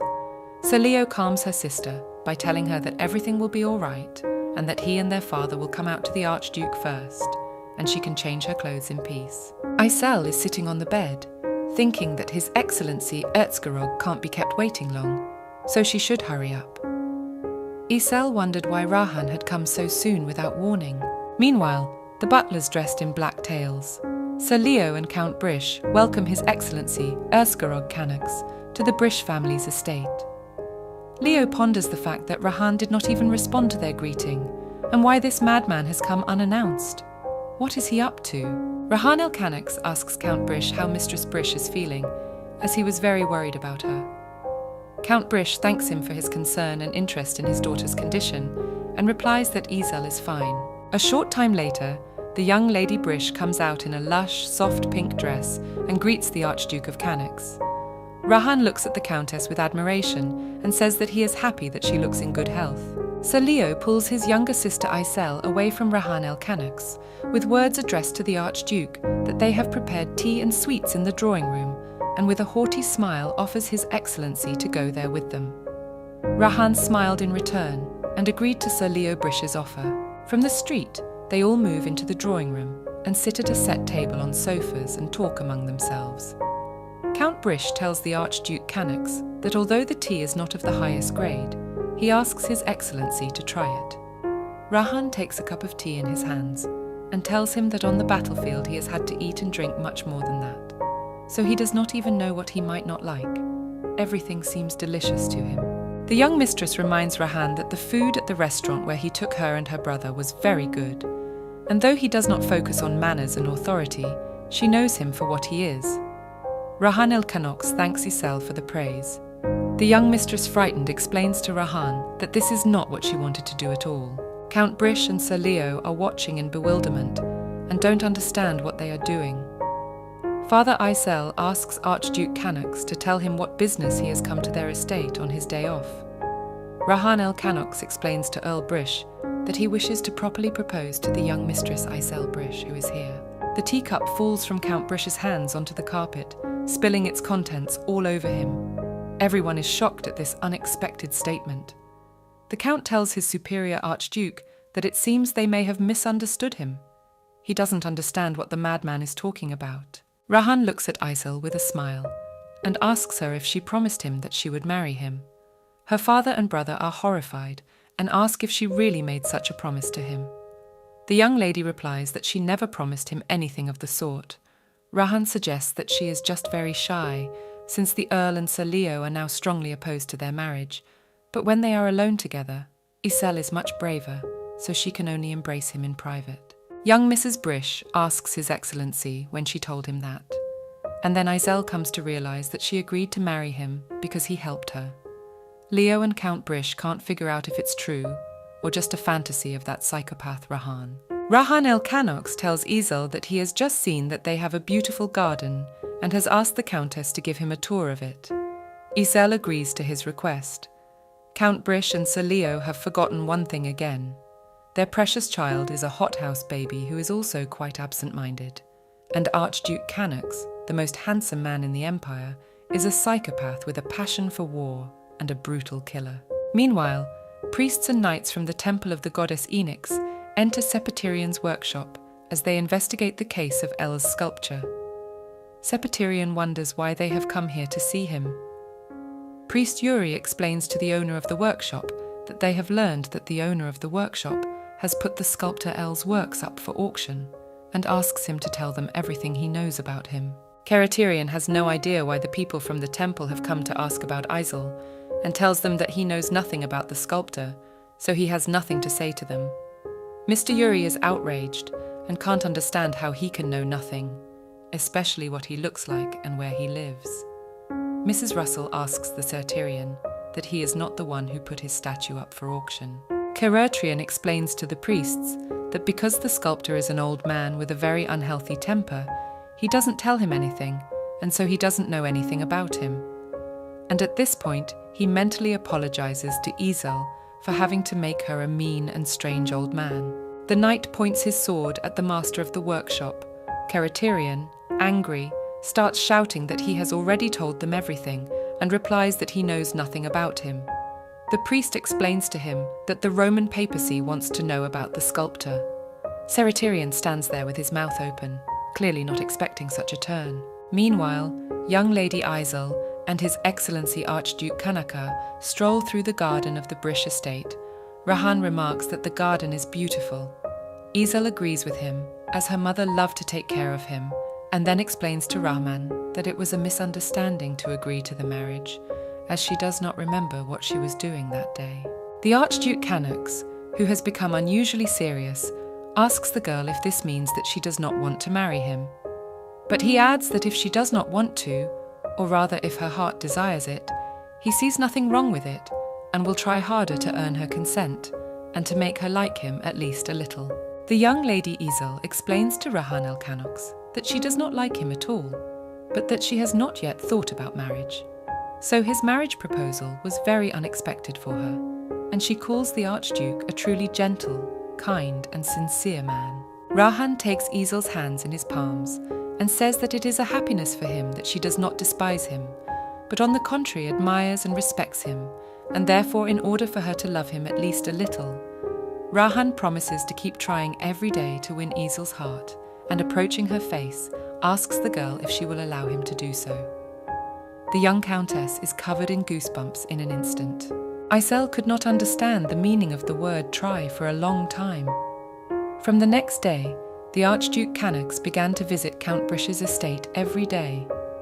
One day when Rahan again showed up unannounced at their house, Count Brish asked him if he had not come yesterday and the day before. Rahan simply nods his head with a smile. The Count tells Archduke Kanux that as far as he can remember, after he proposed to his daughter Isel, he has been going to their estate for a week now. Rahan smiles sweetly again and replies to the Count that he remembers correctly. Inhaling, the Count explains to Rahan el Kanux that he is talking to him completely seriously as he comes every day bringing lavish gifts. On the second day, Rahan presented them with expensive tea from the East and a tea service that only the Emperor has. The Archduke adds that the Misha did not fail to present his special father-in-law with a music box and a jewellery box decorated with precious stones and his beloved Isel with cookies, cakes and other sweets. Count Brish asks Rahan when he knew the exact size of Isel's clothes and shoes, so that they have no place to put all these gifts, and remarks that fortunately the Archduke has come empty-handed today. Rahan asks the Count if he really thinks so, without removing the silly smile from his face. Count Brish turns around and sees that all the paths and stairs are decorated with roses. When he leaves the room, Belle is delighted by this surprise and asks the maid who did it. Belle explains to the young mistress that His Excellency wanted to make a path of roses up to the front of her room. Isel asks the maid if Rahan made her do it. Belle answers her that she did not do anything, and Rahan had been doing it himself since dawn. He was afraid that the young mistress would wake up, so he did everything very quietly. Isel descends the flower-decorated staircase and sees Rahan, glad that he has come. Leo and Count Brish, watching this scene, mentally call Archduke Kanux a lunatic. Rahan greets Isel and gives her a rose with the words that he has learned something on loves these flowers, so he wanted to give them to her. Isel thanks His Excellency and notices that there are so many expensive flowers. Rahan el-Kanonks tells Izel that he has gone through every flower store in the capital to buy every last flower. Izel asks him why buy up every last one. Archduke Canox explains to Madame that he wanted all the ale roses to be hers alone. Leo and Count Brish are sick of this psychopath and come to the realization that this can't just be left alone. Leo informs Archduke Canox that he must go to the palace at once and suggests that Rahan go there with them, because if they do not hurry, they may be late. Rahan el-Canox replies to Izel's family that he has taken the day off to spend time with his dear Izel, and is therefore completely free from work. The Archduke hopes that Count Briss will give him permission to do so, because if the young Lady Briss continues to stay alone at the family estate every day, she will probably get bored here, so he wants to invite Izel to go out on a date in the city. Izel is excited to go out for the first time in a long time. Sir Leo is outraged by this insolence and shouts to the Archduke that they will never let Izel go with him. It is strange to the Pahan that Izel's family does not trust him, as he is called the best knight in the empire, and moreover, he saved Countess Brish twice. The Count and Leo answer him that they understand him, and agree to let Izel go with Archduke Canox on a date in the city. Rahan el-Canox and the young Lady Brish are walking along the street of Tyrant. The Archduke notices that this is their first date in their lives and asks Izel if she wants to go somewhere. Izel is confused by this unexpected question, but after some thought she answers Rahana that she wants to go to the workshop and see her teacher. For the first time, Rahan decided to help an impoverished and destitute Marquis of Taria, a roommate from his days at the academy, a friend he felt sorry for. He gave him the most expensive land on Darien Street, where the workshop is located, sympathizing with him then. But now Rahan el-Canox regrets it, and wonders aloud if he should not have shown him compassion and mercy. Izel hears Rahan muttering something and asks him about what he just said. Rahan el-Canox turns to the young mistress and says with a smile that he too wants to go where she wants to go. And as he heads to his old friend's workshop, Rahan thinks about kicking Ceres out of the workshop this month. At this moment, the Knights of the Seven Brish, Sir Herries and Sir Alec, are watching them. One of them tries to see if they are heading towards Darien Street. Harris tells him that the young lady seems to be heading to the workshop to study the sculptures. Sir Alec is surprised that his partner was so quick to answer where Izel is going, and asks Harris if this is the first time he has followed the young Lady Brish. Sir Harris is confused. Shortly before, Count Brish summoned the knights to himself and informed them that Archduke Canox had taken Izel away with him, and though they knew him, they could not fully believe him. Sir Harris answers the Lord that they will go at once and follow Rahan el-Canox and the young lady. Sir Leo adds to his father's speech that they can only trust them. It is for this reason that Alec and Herries begin to pursue the Archduke and Izel. Sir Alec asks Herries to tell when he went here to follow the young mistress. Herries is annoyed by the fact that his partner is very noisy, and it would be better for him to watch Izel alone like he used to. Alec begins to cry at being ignored by Herries. Idel and Archduke Canox enter the workshop. Young Mrs. Brish opens the door to greet her teacher and sees a picture of a knight in white robes pointing a sword at her teacher Serera. Izel runs up to Seratherion and protects him with her body and asks him what is going on here and who the people in the workshop are, and clings to him harder and starts to cry. Seratherion asks Izel to stop. Seratherion just wanted to say that these are scary people, but a man even scarier walks into the workshop. Ceres promises Iseult that everything will be fine. Rahan el-Canox enters the workshop thinking that he will throw Seratherion out of the workshop. He is not happy with how brazenly his friend dares to hug his dear Kale and asks him what is going on. The knight who pointed his sword at Seratherion bows to Archduke Canox and apologizes for scaring them. He explains that he was only interrogating them to get answers to an important question. Rahan el-Canox feels insulted because when asked why Ceres is embracing Izel, he is told by the knight that they are interrogating him. Rahan demands that the knight answer the question of what order of knighthood he is from. The knights answer the Archduke that they are from the Holy Order of Knights. The state shares the power of the emperor and the power of a god. To investigate or take into custody the people of the empire, one must get permission from the imperial family. The priests explained to the Archduke that even though they did not act according to the law, the investigation could not wait. Even though they had behaved wrongly, he had received permission for the investigation. Mrs. Raziel, having examined the Archduke of Canox, asks him if he is the man who won the auction. Rahan replies that he has no idea what she is talking about. Raziel explains his speculation that he is very similar to the person who bought the El sculptor's statue at the auction. Mr. Yuri interrupts the collector and apologizes to Erzgerog Canox for their tactless behavior today, and says that he will do better next time to find a clue to the El sculptor. Keratherian falls to his knees, relieved that the priests and knights are finally gone. Idol runs up to him and asks if she is all right. The teacher replies that he is fine, but his legs are just weak from the excitement. El Canox asks his friend if these knights are really from the temple, and tauntingly asks him what sin he has committed. Seretrian is outraged by such a claim. He has never violated anything. Izel asks the teacher why they tortured him. Seretrian thinks about whether he can say that they came to him because they are looking for her so-called sculptor El. In order to hide the whole truth, he bears the threats. The teacher replies to Izel that it's just a misunderstanding, and she doesn't need to worry about anything, and thinks that Izel's statues are so wonderful that rumors about them have reached the priests, wondering how they will conduct their investigation. Seretrian, distracted from his thoughts, asks the young lady why she came today, as she should not have come. Izel notices that His Excellency says nothing, and she cannot leave the workshop empty-handed like last time. Izel decides to tell her teacher that she needs money and asks him to sell her figurines at the auction. The girl is very embarrassed to ask such a thing of her teacher back in Rahan's time. If someone had bought them, they couldn't have gotten much money for them. Seretrian reminds Izel that he is auctioning off her figurines, and so that she can exist separately, he has been quietly saving all the money from the sales in this safe. Upon seeing the huge pile of money, Izel can't believe who all this money is from the auctions. Keratherian explains to the apprentice that this is not the whole amount, as it is the money from this year's auctions. The money from previous years is kept in a bank outside a private safe and gives her her certificate and key and all the sales receipts. They're organized by year. The young lady runs up to Keratherian and hugs him tightly, saying that she is very grateful to him. The tutor tells Isolde that he hopes she will not leave him now, because he does not want her to fall into the hands of the Archduke Canox, and noting the gold coins tells Isolde that they weigh a lot, so if she wants to carry them, 5 or 6 men will be needed.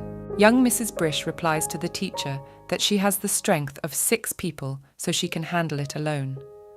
Rahan Pre-Canox asks Izel to come to him, so she won't stand next to Seretrian, and asks her to wait while he searches for 2 people who can help her carry the money, and urges her to stay away from the teacher. Seretrian saw Rahan jealous for the first time. His heart boiled with jealousy. And while an angry Rahan searches for 2 people to help him, he thinks about what must be because of him. Seretrian decided to lend a helping hand to Izel. He never thought his former classmate would help her. Standing around the corner, Sir Alec tells his partner that the executed Archduke Canox is coming their way. Harris tells him that it can't be, as they would notice it. Rahan grabs the knights by the shoulders and tells them that he only let them watch him so that they would help him. Rahan el Canox leads the knights into the workshop. Izel asks Alec and Harris what they are doing here. Rahan explains to the girl that he met them by chance. Sir Harris explains to the young lady that when she went for a walk with His Excellency, they too decided to go out for a walk for the first time in a long time. They left for half a day to go and buy something in the shopping street and met the Archduke who was passing by. Alec marvels at his partner's deft lies and doesn't even blush. Izel naively believes the whole story without question. Ceres replies that it's even better. He is leaving on business, so he asks her to put the gold coins in the chests so that the 2 of them can carry them, and promises Izel to return soon. Rahan el Canox follows Seretrian outside and asks him about what just happened. Seretrian asks Rahan if he knows about the rumors about Izel. He tells his friend that people say that her statues contain divine blessings. The temple and the Roman papacy begin to investigate Izel.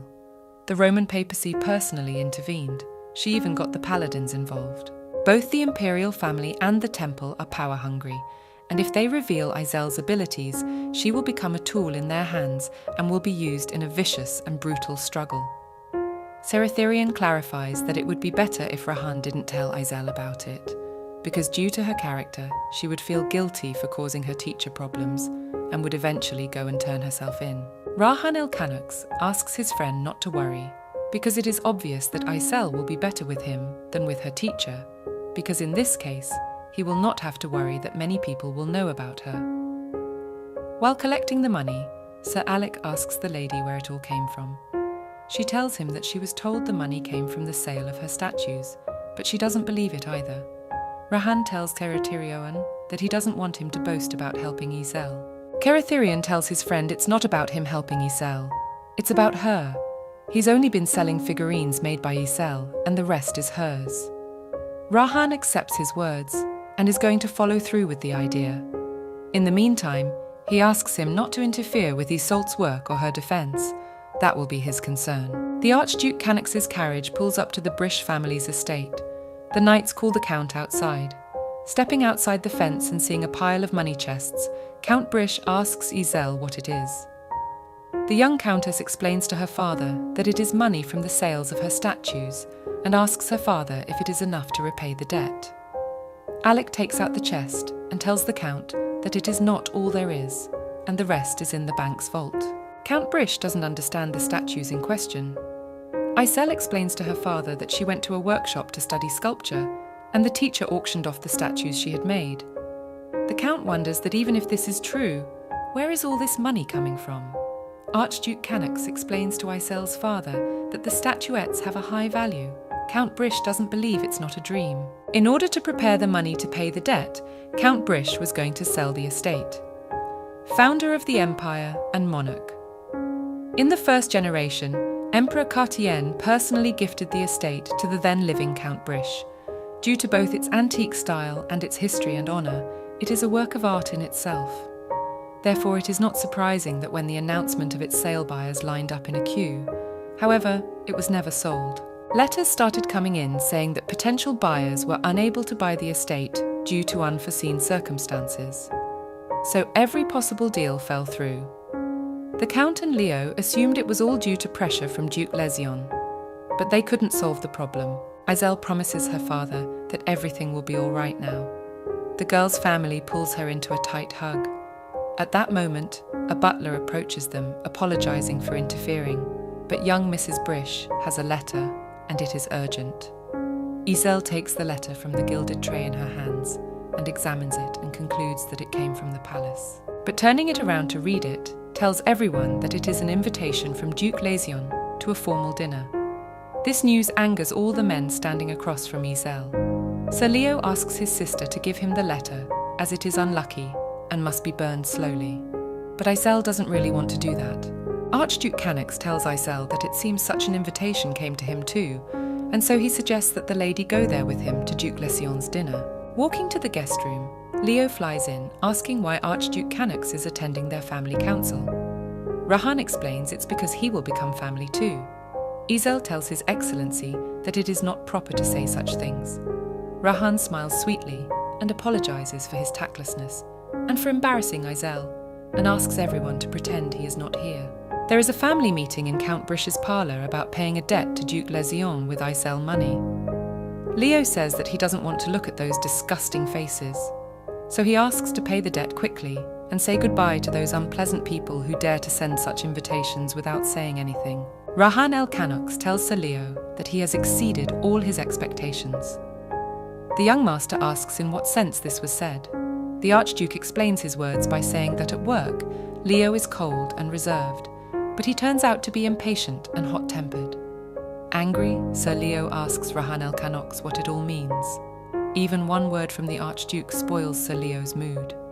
Since he is a war hero and has a high position in society, everyone respects and praises him, so people can't help but like him. Rahan asks the Count and Sir Leo to consider that there is still time, so that the debt can be paid in advance, and asks if they think that Duke Lezion, who is prone to subterfuge, will find another way in time. Do they think that the trickster Duke Lezion will find another way in the meantime? Aysel looks admiringly at Rahan el-Kanux, tell him that she hadn't thought of that, and calls His Excellency very clever. The Archduke explains that the battlefield in some ways implements a similar tactic, when the enemy is given no options. Aysel asks Rahan if he has used similar tactics on the battlefield. Rahan el-Canux's future brother-in-law, Sir Leo Brish, didn't know that Archduke Canux wouldn't pay more than a little attention to him. After listening to Rahan Count Brish tell everyone that he will pay his debt on the last day at the last hour. This discussion has exhausted the Count. He still thinks that accepting Duke Lesion's invitation is not a good idea, and children there, even with the best knight of the empire, Rahan, is dangerous, because it is not wise to go into the tiger's den. Sir Leo agrees with him. Rahan el-Canux tells them that Duke Lesion was not originally a tiger, so his home is not the lair of a tiger, but rather the lair of a raccoon. He tells Isolde that he doesn't want her to be scared, so he suggests going there together again, as he thinks it will be some sort of strategy to defeat the Sora. Rahan tells them that Duke Lesion and young Lord Caesar deliberately proposed to Izel. And since Rahan is in a higher position than Oni, and as a war hero who has just returned from the war, he must let them know that he proposed to Izel. Count Brish wants to object to the Archduke, but Rahan interrupts him, reminding him that he told them that this is a strategy because he is also somehow another opponent, and they are using him to defeat Duke Lesion and the young Lord Caesar, and Izel can reject him if he wants. Izel asks fearfully what His Excellency is talking about. Rahan explains with a warm smile that if she doesn't like it, she can refuse his marriage proposal, and adds that he is her knight and she is his queen, and he will do whatever Izel wishes, and kisses the young lady's hand. Count Brish and Sir Leo are angry that this psychopath has kissed Izel's hand again. On the battlefield, Rahan el-Canux was a great and invincible commander. He is no match for anyone, one way or another. Young Mrs. Brish asks her father and brother not to worry, as she will go there with His Excellency Archduke Canux. Though in truth, because of the Lord Caesar, Isolde does not want to go to this horrible event, but she no longer wants to avoid and fear him. In the eyes of Count Brish and Sir Leo, Izel used to be weak and fragile, but they realize that something has changed in her. The day of Duke Lesion's formal dinner arrives. His Excellency Archduke Rahan el-Canux and the young Mistress Brish arrive, dressed in a sky blue gown with white bows at the sides. After they have entered the dining hall, people begin to whisper among themselves about what Archduke Canux is doing here. Caesar Lesion also wonders what Rahan is doing here, since he was not invited, and he is very angry, especially since he came with the young Lady Brish. Archduke Rahan el-Canux greets Duke Lesion and thanks him for inviting him to a formal dinner. The Duke and his son also comes out to greet the guests and thanks them for coming. And smiling feignedly, Lesion tells the Archduke that he had hoped he would come to the dinner. But before Izel and Rahan go to their seats, Duke Lesion asks the Archduke how it is that he came here together with the young Lady Brish. Rahan el-Canux answers the Duke that the reason they came together is that he proposed marriage to the young Countess Brish. Young Mr. Lesion cannot believe his ears. Clutching his heart, he asks Countess Brish if she has not already agreed to marry him, because she has told the family Rahan asks Izel if she is all right, to which the girl replies that she is fine, and she is sure that she can say it in front of everyone. Izel tells Duke Lesion and young Master Caesar that she thought about giving them her answer and apologizing, assuming they misunderstood her. So she says again that she does not understand the engagement proposal from young Master Caesar. Lesion is angry that Izel refused his proposal and accepted Erzgebirg's offer.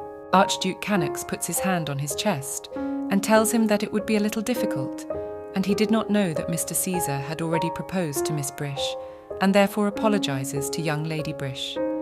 And he tells Caesar that according to the traditions of the empire, if there is more than one suitor for a lady, it is fair to have a duel. And so, Rahan el-Canux challenges the young duke to a duel for the right to become the suitor of the young Countess Brish. All the guests begin to discuss the fact that the young Mr. Lesion will become an opponent of the Archduke, Swordmaster Archduke Canux.